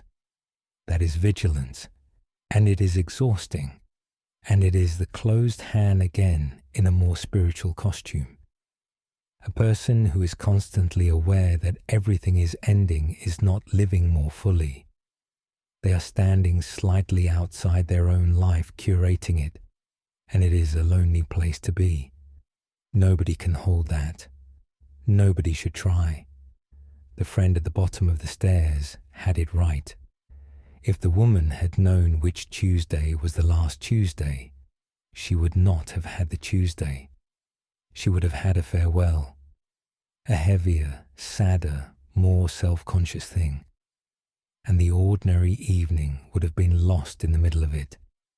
Not knowing is what allowed her to have all of them. There is a second kindness hidden in not knowing, which people rarely notice. If you had known in advance every last time in your life, you would have spent an enormous amount of that life braced. Every ordinary evening would have carried a question in it. Is this the one? And the answer would almost always have been no, and the asking would have spoiled thousands of nights in order to correctly identify a handful. The not knowing is not a cruelty in the design. It is what makes an ordinary evening possible at all. So the teaching here is not an instruction to appreciate everything. It is something quieter, and it asks much less of you. It is only this, that the treasure was never in the marked days. We are trained to think that the significant parts of a life are the ceremonies, the weddings, the graduations, the last days, the times we knew were important and prepared for, and those matter. But when people look back from the far end, that is almost never what they reach for.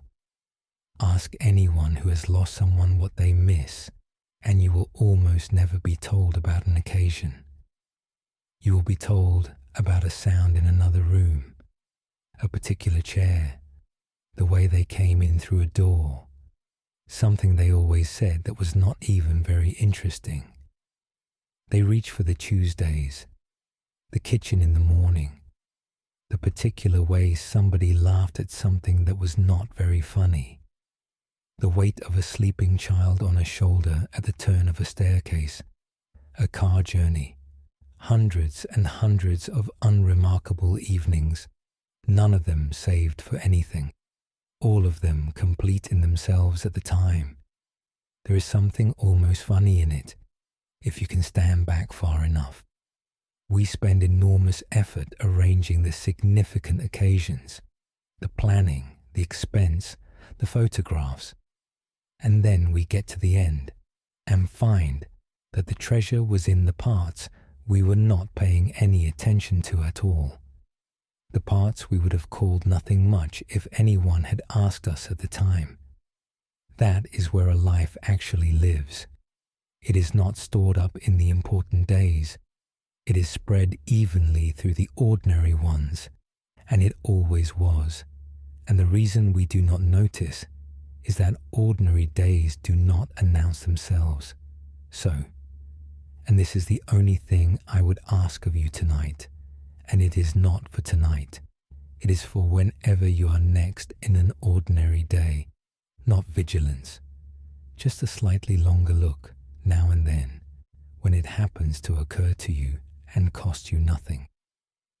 A hand left resting on someone's back a second past the point where you would usually take it away, watching somebody walk to the car instead of turning back into the house straight away, noticing what a room looks like while you are in it. Nothing dramatic, nothing that turns a Tuesday into a memorial. It costs nothing, and it is not a discipline. You will forget for weeks at a time. That is fine.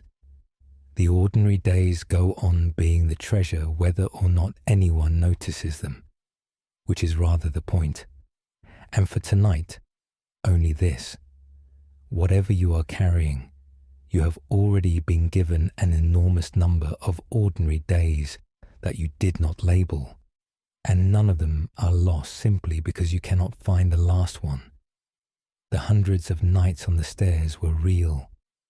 Every single one of them happened in full and was complete at the time, and the fact that she cannot identify the final one does not take a single step of it away. And if what came to mind instead was a last time you do remember, one of the marked ones, one you knew about while it was happening, then let that be here too, and be gentle with yourself about it, because those are heavy and they do not get lighter by being examined at this hour. You are not required to make peace with anything tonight. You are only lying in a dark room while a voice talks quietly about staircases. Let us rest here for a while gently. Let the bed take all of your weight, the head, the shoulders, the hips, the heels. Let each of them give a little more than it was giving. Feel the warmth under the blanket. Feel the cooler air on your face. Let the two be true at once. Let the breath come in and go out without instruction. Let the shoulders be heavy. Let the hands lie open and loose. And if there is a particular ordinary moment in your life that has come to mind while I have been talking, and there may be, and it may have come with some ache in it, let it be here. You do not have to do anything with it. You do not have to hold it or push it away. Let it sit in the room with you, the way an old photograph sits on a shelf, present and unremarkable, and yours. There is nothing to recover tonight. There is nothing to hold on to. Let the shoulders come down once more. Let the jaw come apart. Let the room be dark and quiet around you. One ordinary night, among the very many you have been given, complete in itself, not saved for anything. When you are ready, we will go on together. Because there is a sentence in this world that has been passed from person to person for centuries, in every language, usually at exactly this hour, usually to someone lying awake with something heavy. You already know it. It is in the title of tonight's long, slow evening. But almost everyone hears only half of it, the comforting half. And the other half is where its real power is. There is an old story about a ring with something written inside it. Let us go and hear it, and then we will look at what the sentence actually says. The story is very old, and it does not belong to Buddhism at all. It comes down through folk tradition, told in Persian and in Hebrew, and in a dozen other languages attached to different kings in different centuries, which is usually the sign of a story that has been useful to a great many people. It is not scripture, and nothing in it comes from the Buddha or from any Buddhist text. Nobody knows who first told it, or when, or to whom.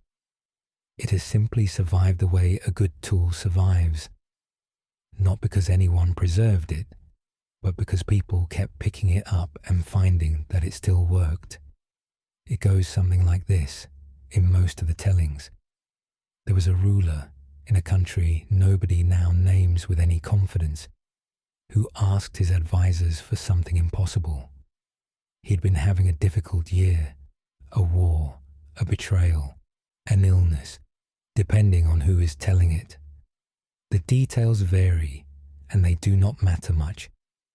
And he called all of his advisors together one morning and set them a single task. He wanted a sentence, not a treaty, not a policy, not an army, a sentence, one sentence, short enough to carry about with him everywhere, that would be true in every situation a person could find themselves in. True in defeat and true in victory, true in grief and true at a wedding, true at a bedside and true at a harvest. Something that would hold at the worst hour of his life and also at the best. They went away for a long time. In some tellings it is months, and in others it is years. You can imagine the difficulty. Every sentence they tried failed somewhere.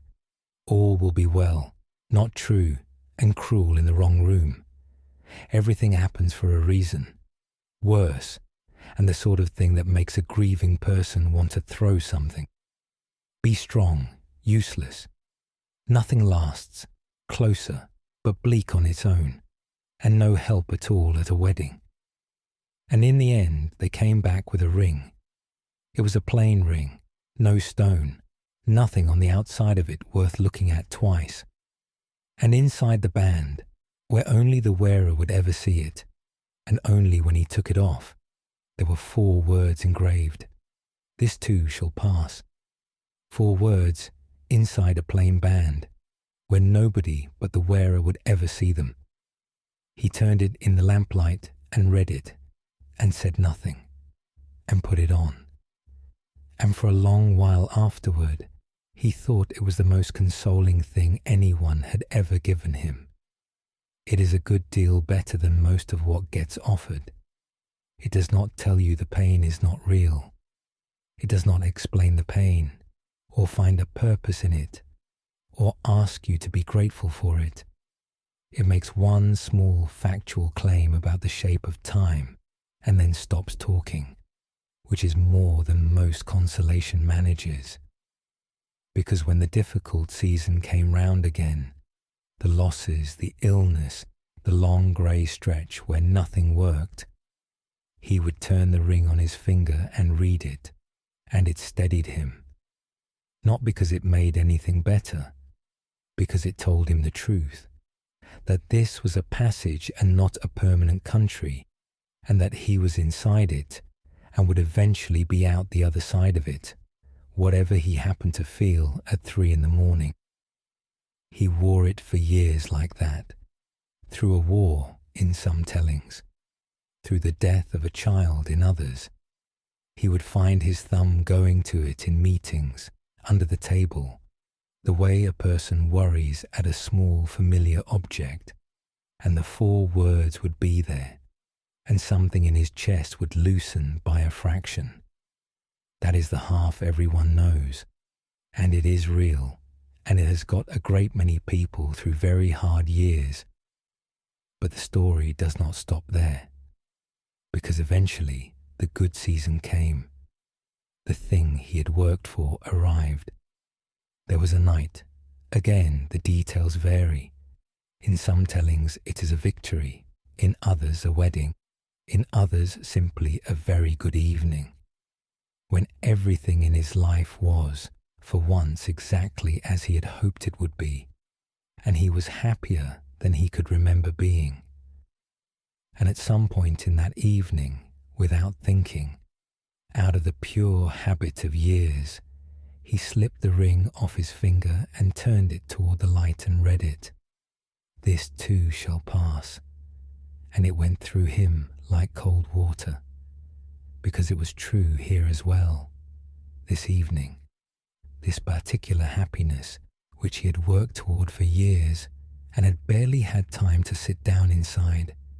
The people in that room, the version of his life that he had finally arrived at, all of it, passing right now at the height of it, while the lamps were still lit. There is no version in which he is pleased about it. In some versions of the story, he takes the ring off and throws it into a lake. In others, he sits down heavily and does not speak for a while. In the version I like best, he stands there in the middle of his own happiest evening with a ring in his hand, and after a long moment he puts it back on, because he has just understood what his advisors actually gave him, and it is not a comfort. It is something better than a comfort. There is a detail in some tellings that is worth keeping. The advisors, when they came back with the ring, did not explain it. They handed it over and said nothing at all about what it meant, and let him find out. First, the easy half, over years of difficulty, and then the hard half, in one moment, on a good evening, when he was not expecting to be taught anything. That is more or less how anyone learns this. Nobody understands the second half by being told it. You understand it the first time the sentence turns up uninvited in the middle of something you did not want to end. Come back now, gently, to your own room, and the dark, and the weight of the blankets over you. The sentence cuts both ways. That is the whole of it, and it is why it has lasted. Held only against sorrow, which is how nearly everyone holds it. It is a consolation, and a slightly thin one, if we are honest. It will end. True and useful at 3 in the morning, and not quite enough on its own, because a person in real pain does not want to be told that their pain is temporary. They usually want to be told that it is real, and you will have noticed, if you have ever been on the receiving end of it, that this is why the phrase can land so badly when someone else says it to you. This too shall pass, said across a table to a grieving person, is very close to please stop being sad in front of me. It is not a sentence for handing to other people.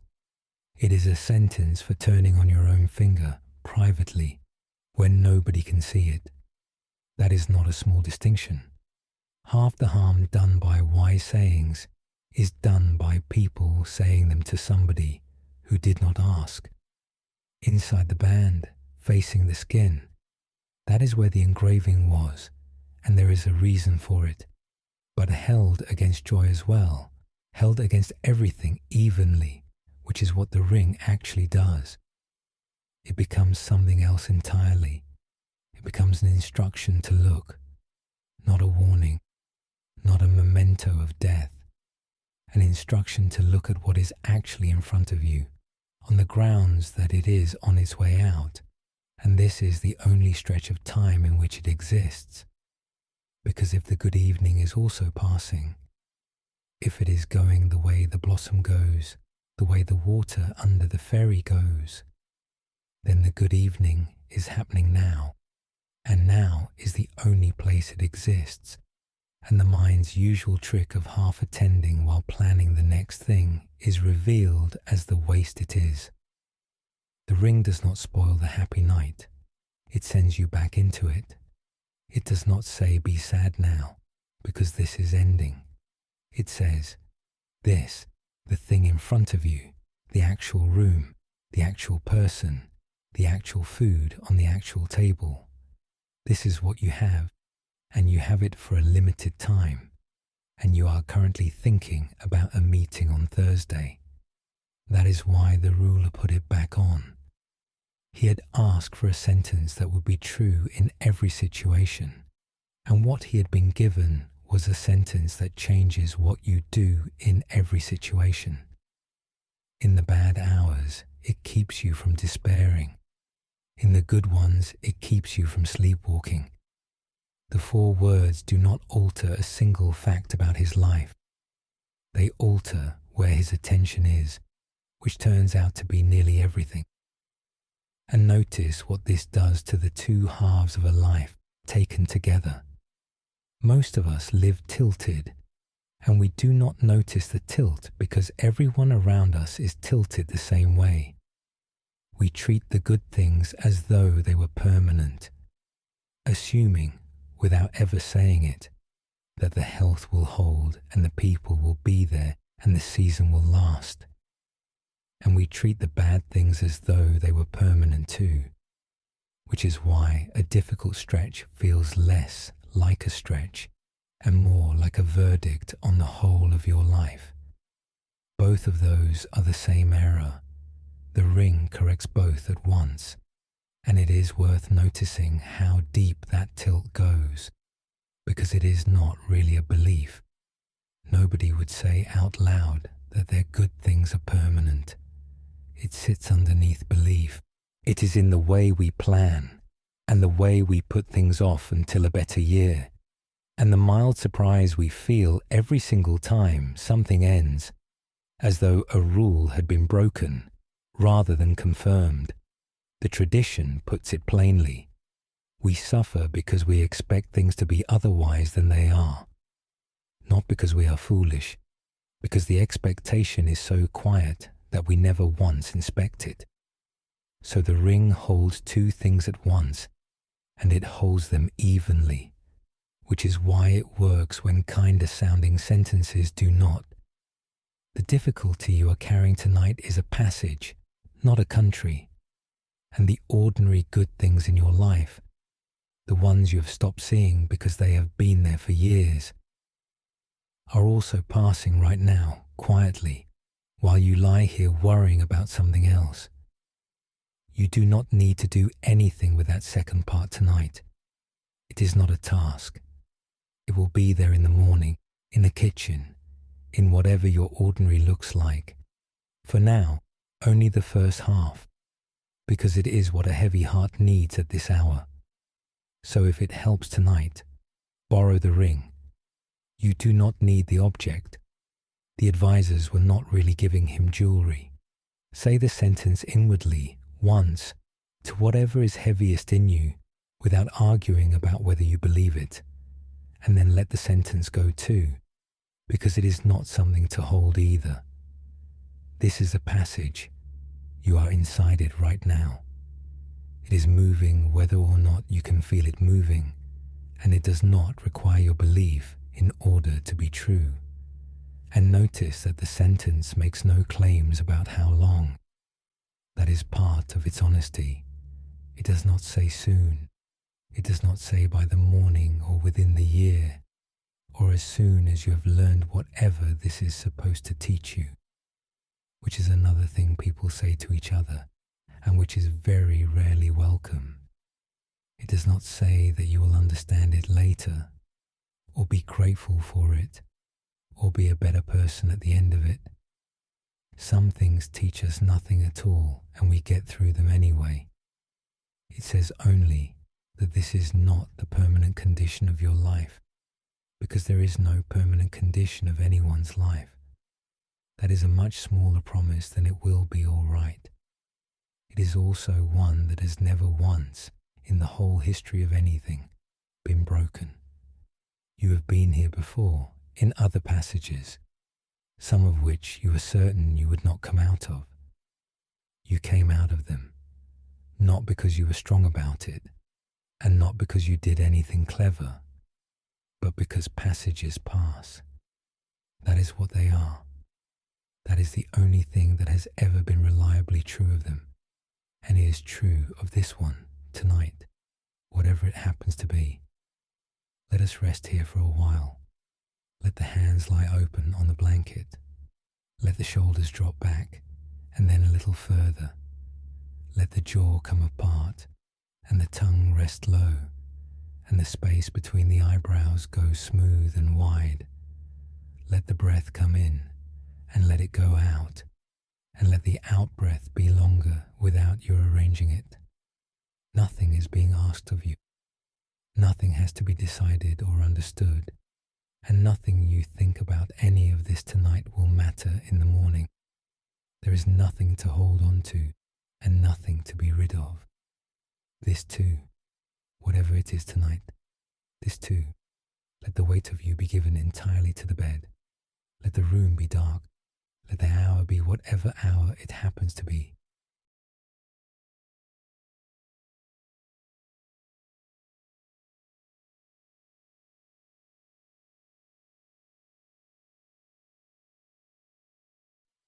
Because there is a question underneath the whole of this teaching that people arrive at eventually, usually late, usually lying down. If everything passes, if the blossom falls and the house changes and the water goes down to the sea, then where does it all go? There is snow on a high field in February.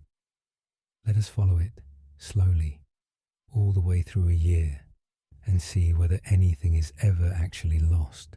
There is a field high up on the shoulder of a hill, above the last wall, where nothing grows but coarse grass and a few rushes in the wet corner. In February, there is snow on it, not deep, a hand's width perhaps, lying in the hollows and scoured off the ridges by the wind, grey-white under a grey sky, unremarkable in every way. Nobody goes up there in February.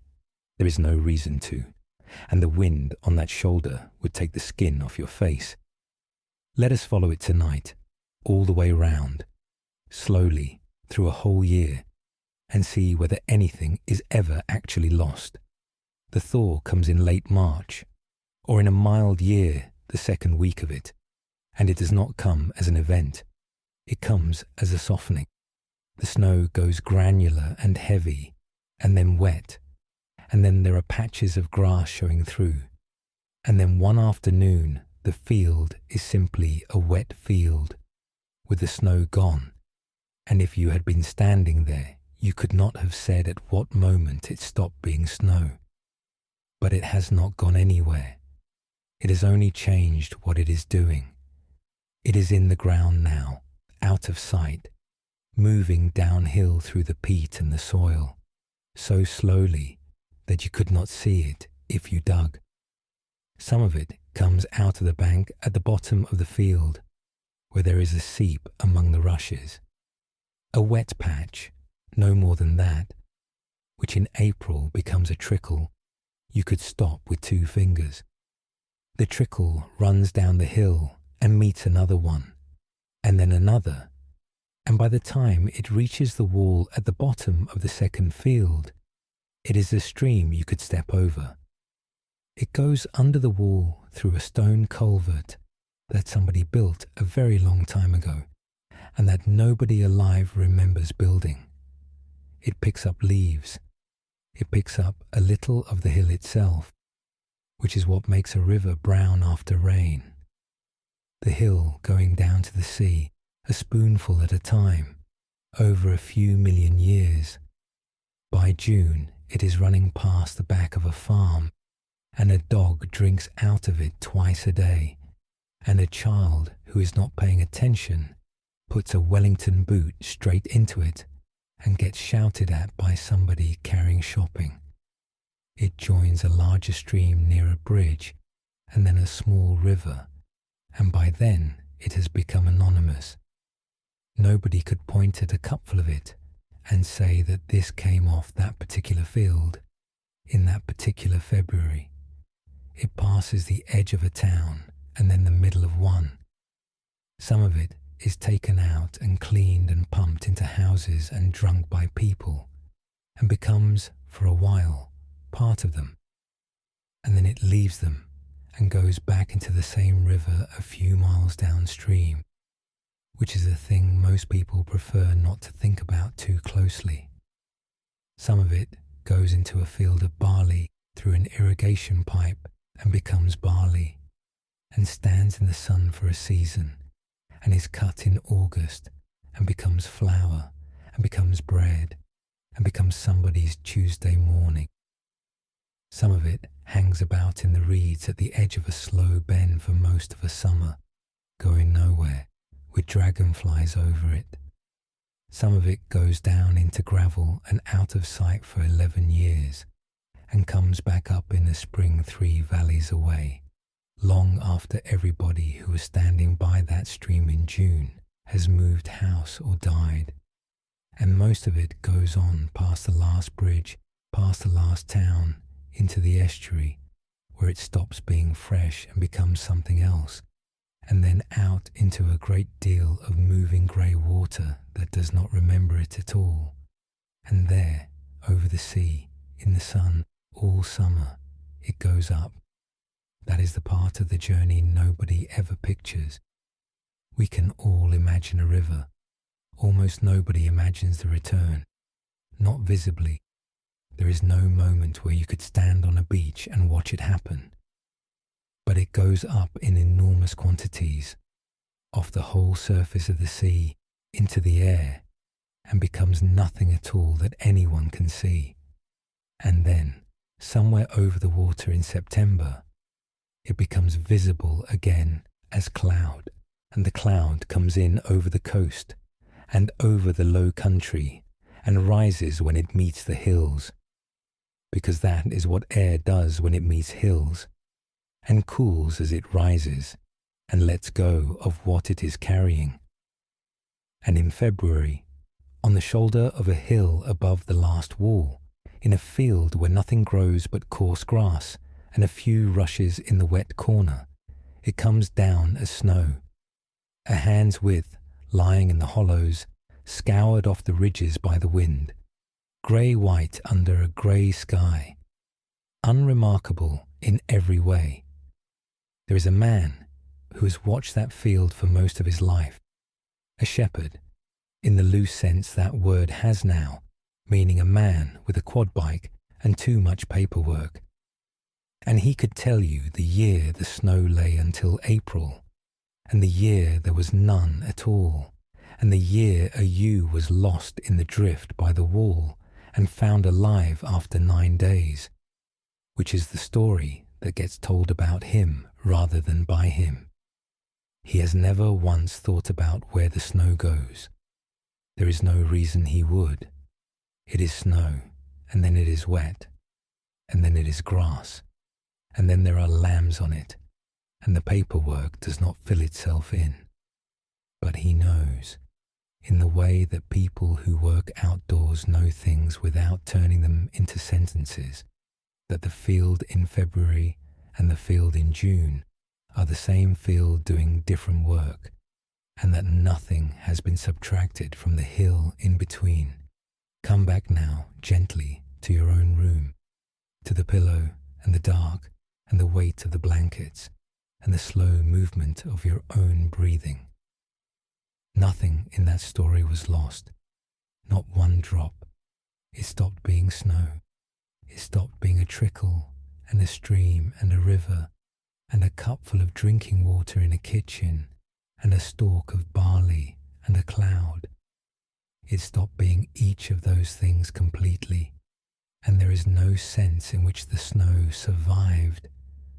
You cannot go and find it, you cannot point at it, and the field in April is genuinely empty of the thing that was there in February. And also, nothing was lost. Both of those are true at the same time, and holding them both is the whole of tonight. We are not good at holding two things. The mind wants one or the other. Either it is still here somewhere, in which case the loss is not real, or it is gone entirely, in which case nothing remains. And neither of those is what actually happens on that hillside or anywhere else. This is where the teaching goes deeper than comfort. It does not say that things do not end. We have been honest about that all evening. Some things end, and the ending is real. What it says is that ending is not the same as vanishing, and that the universe does not appear to contain a mechanism for anything simply ceasing to be. It only contains change of form. And notice that this is not a metaphor. That is worth saying plainly, because most of what gets said about loss is metaphorical, and this is not. The water on that hill is doing exactly what I described this year, whether or not anyone is watching it. The carbon in your body was in other living things before it was in you and will be in others afterward. The tradition did not invent this to make people feel better. It simply looked at how things are and reported it. What the tradition adds is the observation that we suffer by expecting an exception, by assuming that some things, the ones we care about most, ought to be exempt from the arrangement that everything else runs on. Now, I want to be careful here, because this is the place where people say more than they know. I am not going to tell you what happens to a person. Nobody talking to you in the dark on a recording knows that, and any tradition that tells you it has this worked out precisely is telling you something it cannot demonstrate. The Buddhist tradition itself is famously reluctant to be pinned down on it, and there is something honest in that reluctance. But here is what can be said, and it is not small. The people who have gone from your life have not stopped having effects. That is not sentiment. It is plain observation, and you could make a list of them if you wanted to, though not tonight. The way you hold a knife when you chop something, somebody taught you that. A phrase you use that was theirs. The standards you keep when nobody is watching. The way you are with a child, or with someone who is frightened, which came from how somebody once was with you. A whole grammar of gestures and preferences and reflexes running in you every day invisibly, most of it unattributed. They stop being what they were, completely, and there is no getting round that. And the effects go on and on through you, into people who never met them. The way water off a February field ends up in somebody's bread. That is not a replacement for the person. It is not meant to be, and I would not insult you by offering it as one.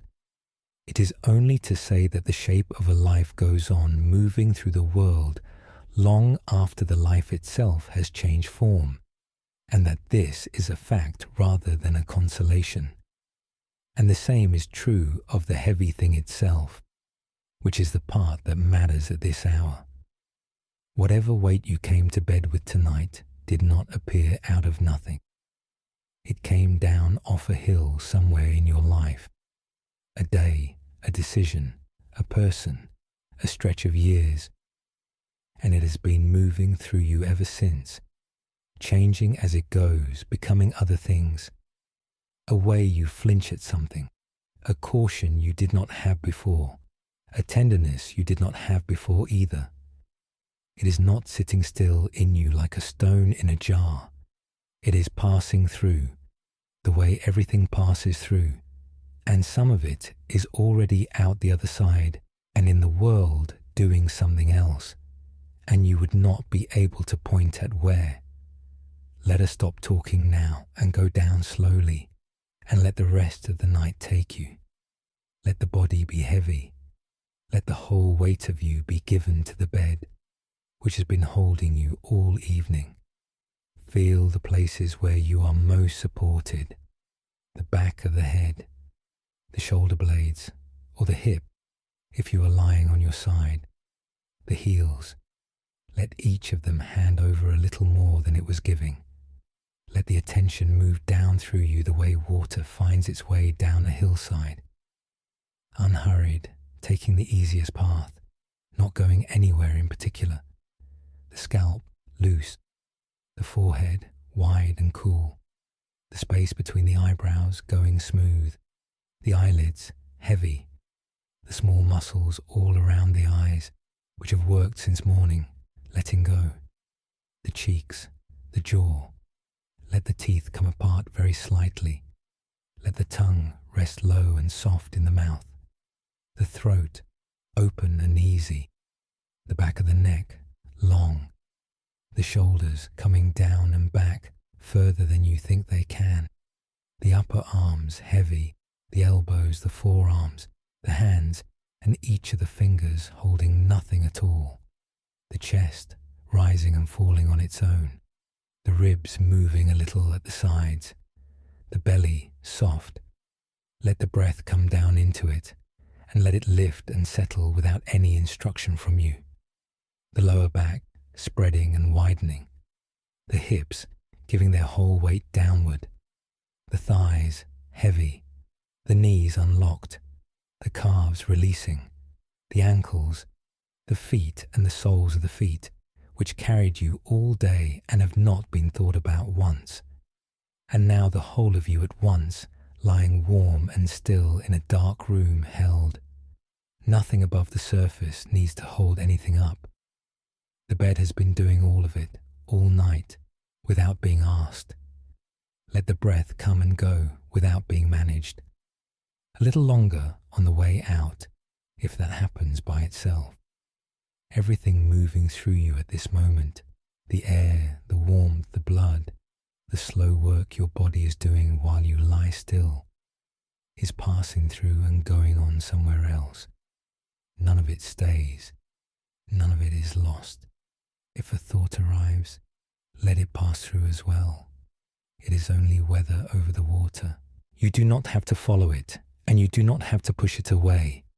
It came from somewhere, and it is going somewhere, and neither of those places is this room. Let us rest here for a long while. There is nothing to keep. There is nothing to gather up before morning. The field is under snow. The stream is under the wall. The river is going down past the last bridge in the dark, and the sea is doing what the sea does, and none of it needs anyone to be awake for it. When you are ready, we will go on together, quietly, for the last part of the night, because we have followed the water all the way round, and there is one thing left that we have not turned this teaching toward, and it is the nearest thing of all. Everything we have said tonight about blossom and houses and rivers and snow is also true of the one who has been lying here listening. There is a woman somewhere at the bottom of a cupboard, holding a letter she wrote when she was 19, and not recognizing the handwriting of her own mind. Let us go and read it over her shoulder. The cupboard on the landing is being emptied because the house is being sold, and that is the only reason the letter is found at all. It would otherwise have gone on sitting there indefinitely. It is in a shoebox at the back of the top shelf, under photographs and a school tie, and a small pile of things that meant something once, and now have to be gone through at a rate of about 1 box an hour, or the move will never happen. The envelope has her own handwriting on the front, younger, rounder, leaning forward, with the loops on the letters she stopped making at some point in her 20s and had entirely forgotten she ever made. And it says, "Do not open until you are old." She is 51. She decides that counts, and then decides that the fact she decides it counts probably means it does. She sits down on the floor of the spare room with her back against the bed, in the middle of the mess and the dust and the smell of old cardboard, and opens it. It was written when she was 19. She remembers the occasion vaguely. A friend's idea, one of those evenings in somebody's kitchen, everyone writing to themselves and swearing not to look, and mostly not meaning it. She remembers less about it than she expected. No faces, no date, only a general sense of a cold room and cheap wine. And here is what happens when she reads it. She does not recognize the person who wrote it, not entirely. It is not that the letter is unfamiliar. She can find herself in it, the way you can find a face in an old photograph. It is that the person writing is confidently, urgently concerned with things that have not mattered for 30 years, and is completely unaware of everything that has. Not one of her priorities survived. Not one of her fears turned out to be the thing that came. The letter is anxious about a friendship that ended, quite naturally, within 18 months. It is anxious about a career that never happened and about which she now feels nothing at all. There is a paragraph, more than a page in, about someone whose first name she reads twice before she can place him, and when she places him, she has to sit for a second, because she can remember standing in a corridor being unable to breathe about that man, and she cannot now remember his face. There is a prediction about where she would be living, written with great certainty, naming a city. It is wrong, and she has never even visited. There is a prediction about the kind of person she would become, which is not so much wrong as beside the point, like a description of a country by somebody who had only seen the map. And there are two lines near the end that are so sharply, unexpectedly wise that she reads them 3 times and cannot understand where a 19-year-old got them. She copies them onto the back of an envelope and takes them to the new house, where they end up pinned above a kettle for years and are read by a great many people who assume she got them off a calendar. There is nothing at all about her children, because they did not exist and were not planned and are now the largest fact of her life. There is nothing about the thing that happened when she was 34, which she would say now, without hesitating and without needing to think about it, is the event that made her who she is. It was not on any horizon. It could not have been imagined by anybody in that kitchen. She sits on the floor with the letter for a long time. Downstairs, somebody is asking where the tape is. What she feels is not what she expected to feel. She had thought, opening it, that it would be nostalgic, a fond visit, a hello across the years. It is not that. It is closer to reading a letter from a niece, enormous tenderness and almost no recognition. She wants to tell that girl a great many things, chiefly that almost none of this is going to matter, and that the thing that will matter has not happened yet, and knows perfectly well that none of it would land, because she can remember being 19 well enough to know that she would not have listened. And underneath both of those, there is something stranger, which she has no word for, and which is the reason she does not throw the letter away. She is not the person who wrote it, not in any sense that will survive being looked at, and yet There is no point in the last 32 years where the one became the other. There was no day on which it happened. There was no ceremony and no announcement. There was just a continuous, uninterrupted stretch of ordinary living in which the person doing the living was replaced, gradually, entirely, by somebody else with the same name and the same scar on the same knee. She thought about it on and off for weeks afterward in the new house, unpacking. What stayed with her was not the man in the corridor, or the career, or the 2 wise lines. It was the confidence. The girl who wrote that letter had been so certain about what would matter. She had allocated her worry with total conviction, and almost every allocation had turned out to be wrong. Not tragically wrong, just wrong, the way weather forecasts a month out are wrong. And she thought, I am doing that now, right this minute. I am worrying about things with the same confidence, and in 20 years some of it will read the same way, and I have no possible means of knowing which parts. She found that comforting rather than frightening, which surprised her, and which she could not have explained to the girl on the floor of that other house at 19. She puts the letter back in the box, and the box in the pile for the new house, and gets up off the floor slowly, because her knees are not 19 either, and because there are 5 more boxes on that landing, and the van comes at 8. There is one more thing in the letter that she did not expect, and it is worth mentioning, because it is the kind of thing that only shows up in old handwriting. The 19-year-old apologizes. Somewhere in the middle, in a slightly embarrassed aside, she says sorry to her future self for not being further along, for not having worked more out, for probably being a disappointment to whoever is reading this. And the 51-year-old, sitting on the floor of a spare room with a van coming at 8, said out loud to nobody in an empty house, "Oh, sweetheart, no. Come back now, gently, to your own room." To the dark, and the way to the blankets, and the breath moving quietly in and out. Everything we have said tonight about blossom and houses and fairies and hives and snow is also true of the one who has been lying here listening.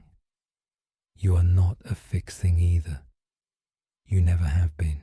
This is the last and gentlest turn of the teaching, and the tradition has a word for it, anatta, which is usually translated as not self, and which frightens people unnecessarily. So let us be very plain about what it does and does not mean. It does not mean that you do not exist. Nobody in this tradition has ever claimed that. Obviously, you exist. You are lying in a bed, breathing, warm, listening to a voice in the dark, with a history and a name and people who would know your walk from 100 yards away.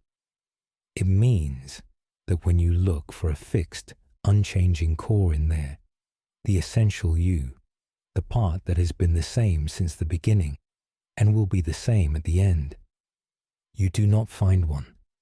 You find what the ferryman found when he went looking for the original boat, a pattern that continues, plank after plank replaced quietly over years, and nothing at all left of the first construction. And this is not a mystical claim. It is the ordinary situation, visible to anyone who keeps letters. Your body is almost entirely new material. Your opinions have turned over. Your fears are not the fears you had at 19 or at 9. The things that can make you cry have changed. The thing you would say if someone asked what mattered most to you is not the answer you would have given 10 years ago, and you know it. And nothing has been lost in any of that. There is no day on which you died and were replaced. There is only a river with your name on it, going along, being made continuously out of new water, which is exactly what a person is, and exactly what everyone you love is, and exactly what the difficulty tonight is too. And the not finding is not a loss.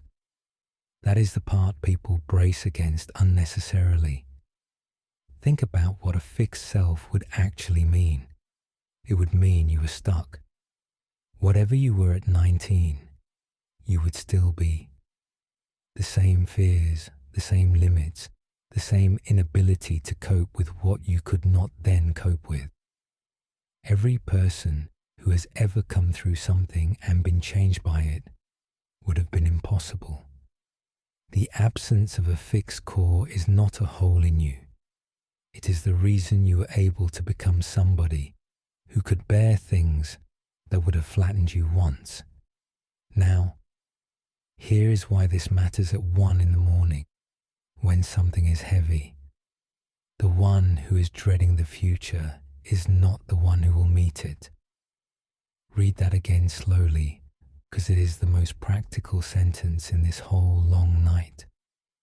Whatever you are afraid of tonight, you are imagining it happening to you as you are now, this tired version at this hour with this much strength, in the middle of this, and that person, quite reasonably, cannot see how they would bear it, but that person will not be there.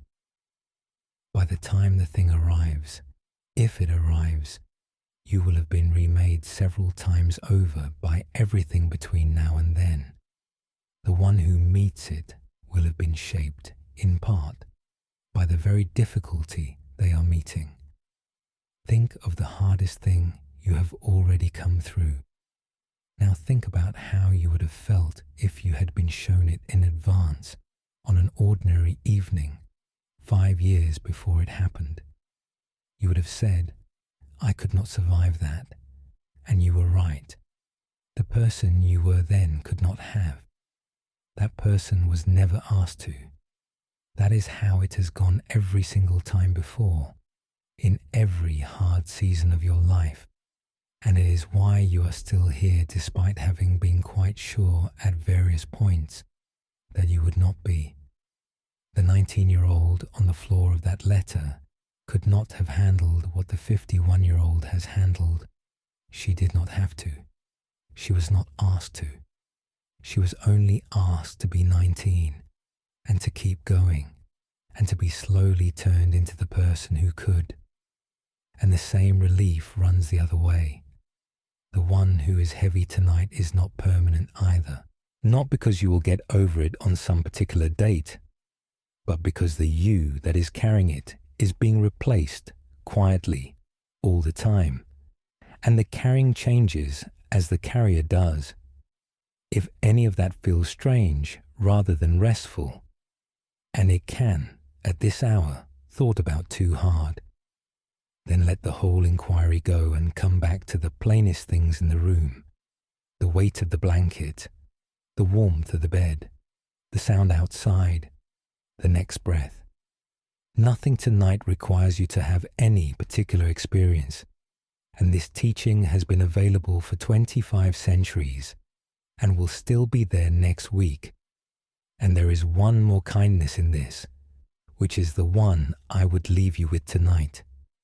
If you are being hard on yourself about how you handled something, about what you should have seen coming, about the state you are in at this hour, notice that you are being hard on somebody who no longer exists. The person who made that decision had the information they had, the tiredness they had, the fears they had, and the exact limits of the person they were at the time. You are not them. You are the one who came afterward, who knows how it turned out, and who is using that knowledge to prosecute somebody who could not possibly have had it.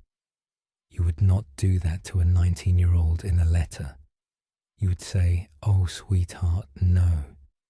Let us rest here for a while. Notice the breath without changing it. And notice, if you like, that the one listening now is not quite the one who lay down at the beginning of this evening. Something has moved. A little of the day has gone out of you. The body is heavier than it was, and slower and further down.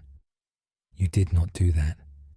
It happened the way the thaw happens, not as an event, but as a softening, with no moment you could point to.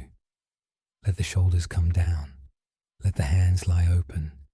Let the jaw come apart, and the tongue rest low, and the space between the eyebrows go smooth. There is nothing to be tonight. There is nobody you have to stay. Let the bed take your whole weight.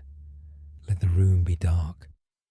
Let whatever you are be exactly what it is at this hour, unfinished and in motion, like everything else that has come through this evening. When you are ready, we will go on together. One time, because there is one more thing to let pass, and it is the easiest of all of them, and it has been waiting patiently at the edge of the bed for 3 hours while we talked. The orchard is dark now. The wind that was forecast came through after midnight, and the grass under every tree is deep in petals, and there is a stone trough by the wall at the top corner with black water in it, and a drift of blossom turning slowly on the surface. Let us go back up there and finish. The wind came through at about 1 in the morning, the way it does in the second week, and blew itself out before 3. And now the orchard is completely still. The keeper's niece has the place now. She has had it for years, and she is awake because the wind woke her, and she has done what her uncle always did on this particular night, which is to put a coat on over whatever she is wearing and walk up the track in the dark to see. The grass is soaking and her boots are wrong for it, and she does not care. There is no light to speak of, enough to make out the rows and the shapes of the trees and the paleness on the ground. The petals are everywhere. She smells them before she can properly see them.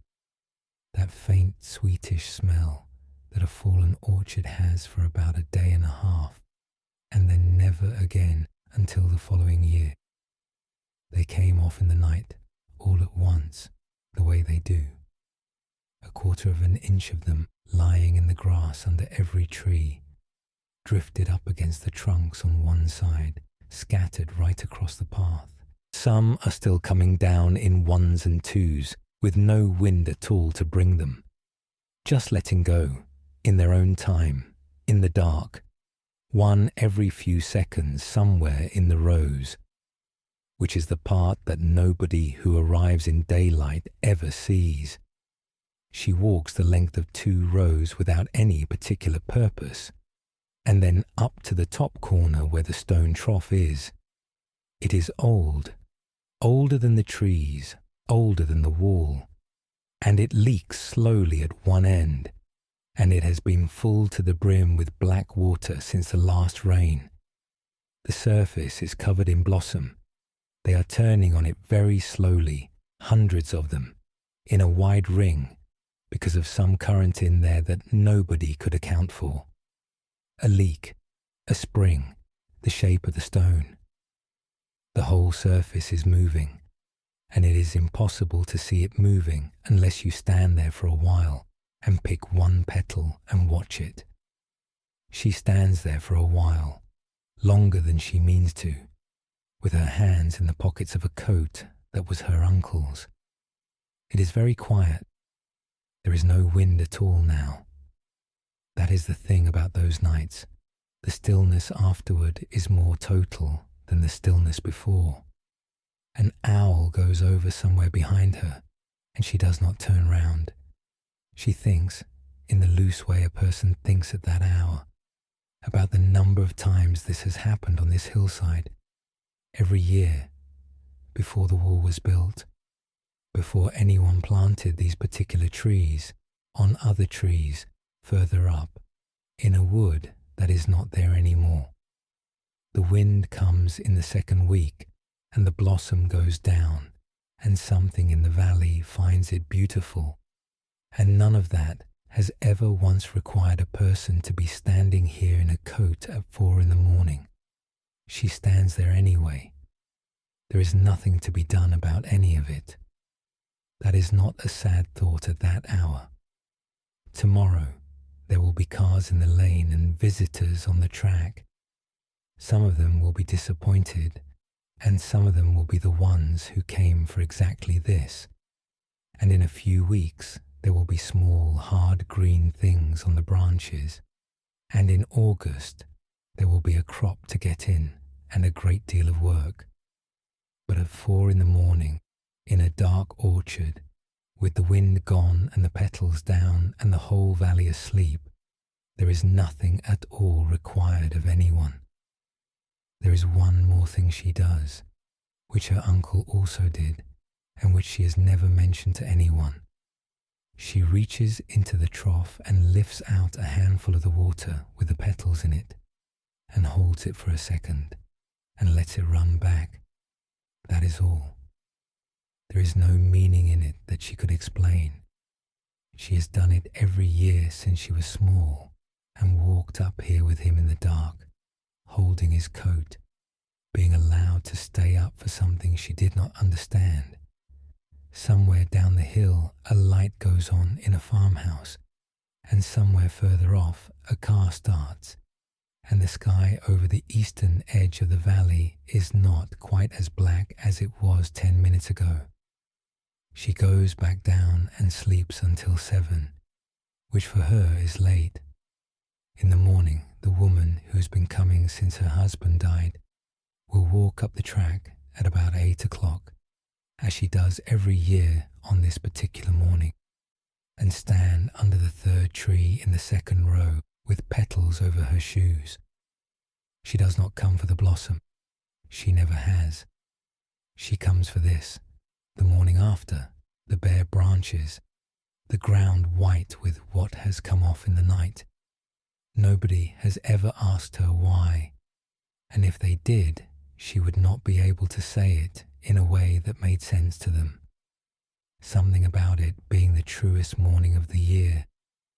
Something about how it is easier to stand in a thing that has already fallen than to stand in a thing you know is about to. Come back now, one last time, to your own room, to the pillow and the dark and the weight of the blankets and your own breathing going quietly on without you. Here is the last thing, and it is the easiest of everything we have said tonight. Sleep is the letting go you already know how to do. It is not a skill you lack. It is the one thing every person on earth is expert at, and the only reason it has been difficult tonight is that you have been trying to arrange it, and it is the single thing in a life that cannot be arranged, only allowed. Think about what it actually asks: to stop holding, to stop watching, to let go of the day and the plans and your name and your sense of where you are and what hour it is, and to hand yourself over to several hours you cannot supervise and will not remember. That is the whole teaching of this evening, performed by every person on earth, most nights, without any instruction. You have done it thousands of times without once being taught how. As a child in the back of a car mid-sentence, in a chair by a fire, on a train with your head against a window, in the middle of a book you meant to finish. Every single time, it arrived while you were not arranging it, from the side, in the middle of something else, unnoticed. Which means there is nothing left for you to do tonight, and there never was. Everything necessary has already been arranged. You are lying down. The room is dark. The body is warm and horizontal and tired. Every condition that sleep requires is already in place, and has been for hours, and the only remaining ingredient is the one that cannot be supplied by effort. You cannot make sleep come. any more than the keeper's niece could make the petals stay on the branch, or hold the water in that trough still with her hands, or stop the light arriving over the eastern edge of the valley at whatever hour it arrives. All the current in that trough runs whether anyone is watching it or not. All of this passes all night, whether or not you help. And notice that this is the one place where all of tonight's teachings arrive at the same instruction. The blossom does not need you to hold it on the branch. The house you grew up in was never a fixed place to be lost. The river is a habit, not a substance. The grip empties the hands. The hive is warm in January. The last time goes past unmarked, and the ordinary days are the treasure. This too shall pass in both directions. Nothing vanishes. It changes form. And you are not a fixed thing either. Every one of those says the same short sentence when you take it to bed. You can stop holding on now, so let it flow on. You are not being asked to feel better about it. That has never been what any of this was for. Whatever you brought to bed tonight, the heavy thing, the one you did not want to be carrying at this hour, let it turn on the surface for a while and go round with everything else. You do not have to solve it. You do not have to hold it in place. It is already moving, and it was already moving before you lay down, and it will be somewhere slightly different by morning, even if nothing whatsoever has changed on the outside. That is not a promise about tomorrow. It is only the plain shape of things, which has held for everything else in your life and holds for this. And if sleep does not come, if you lie here until the sky over the eastern edge is not quite as black as it was, then that is allowed too, and nothing has been failed. You will have spent the night warm and lying down and breathing slowly, which is rest, whatever else it is or is not. The orchard does not require anyone to be awake for it. Neither does the night. Let us close the evening here. Let the breath come in and let it go out, and let the out-breath be the longer of the two without you arranging it. Let the shoulders come down one last time.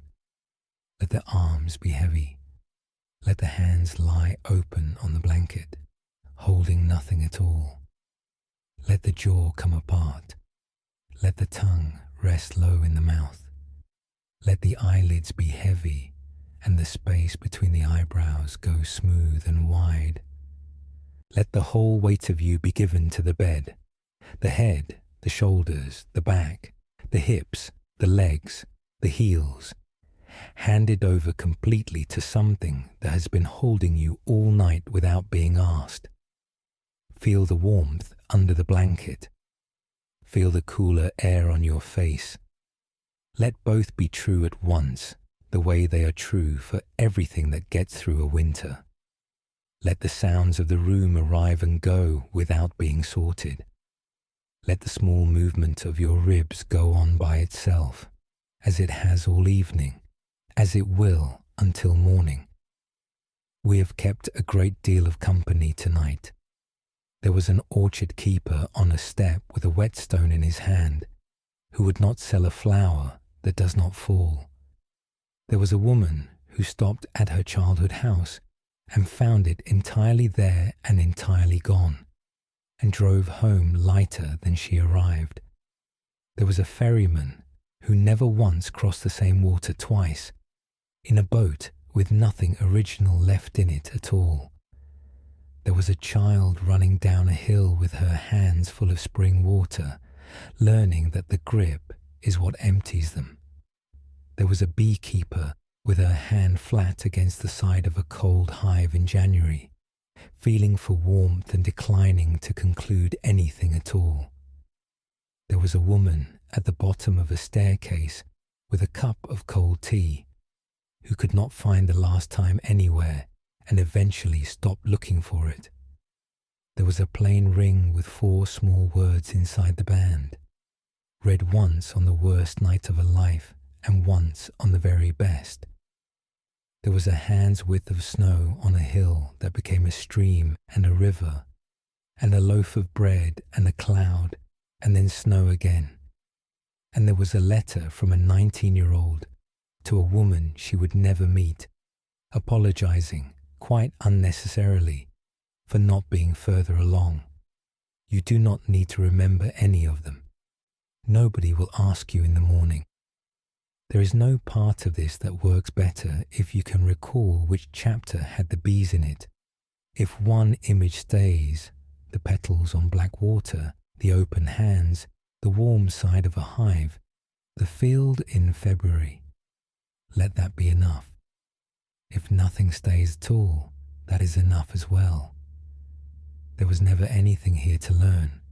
It was only a long, slow night with a voice in it, keeping you company while the grip loosened by itself, which is the only way a grip has ever loosened, in anyone, at any hour.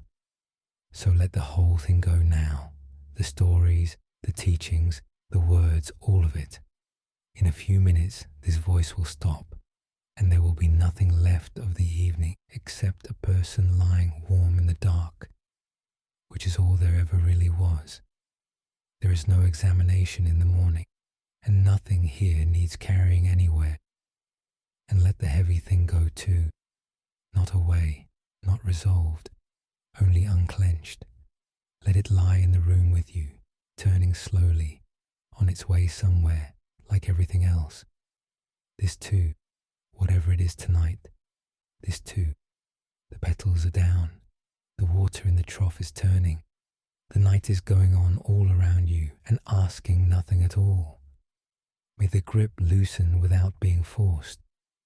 May you carry what is yours to carry loose and level and slow. May you be gentle with the person you were and patient with the one you are becoming.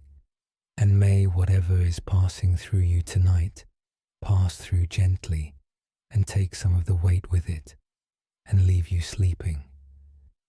Thank you for spending these quiet hours here. It has been good to sit with you in the dark, and there is nothing at all left to do, and no need to remember a word of it. Whatever you came with, you may put down now. It will keep until morning, and the morning will come whether or not anyone stays awake for it. Everything is already flowing on exactly as it was before you lay down, and it will still be flowing on in the morning without any help from either of us. You can let go of the branch. Sleep well, and good night.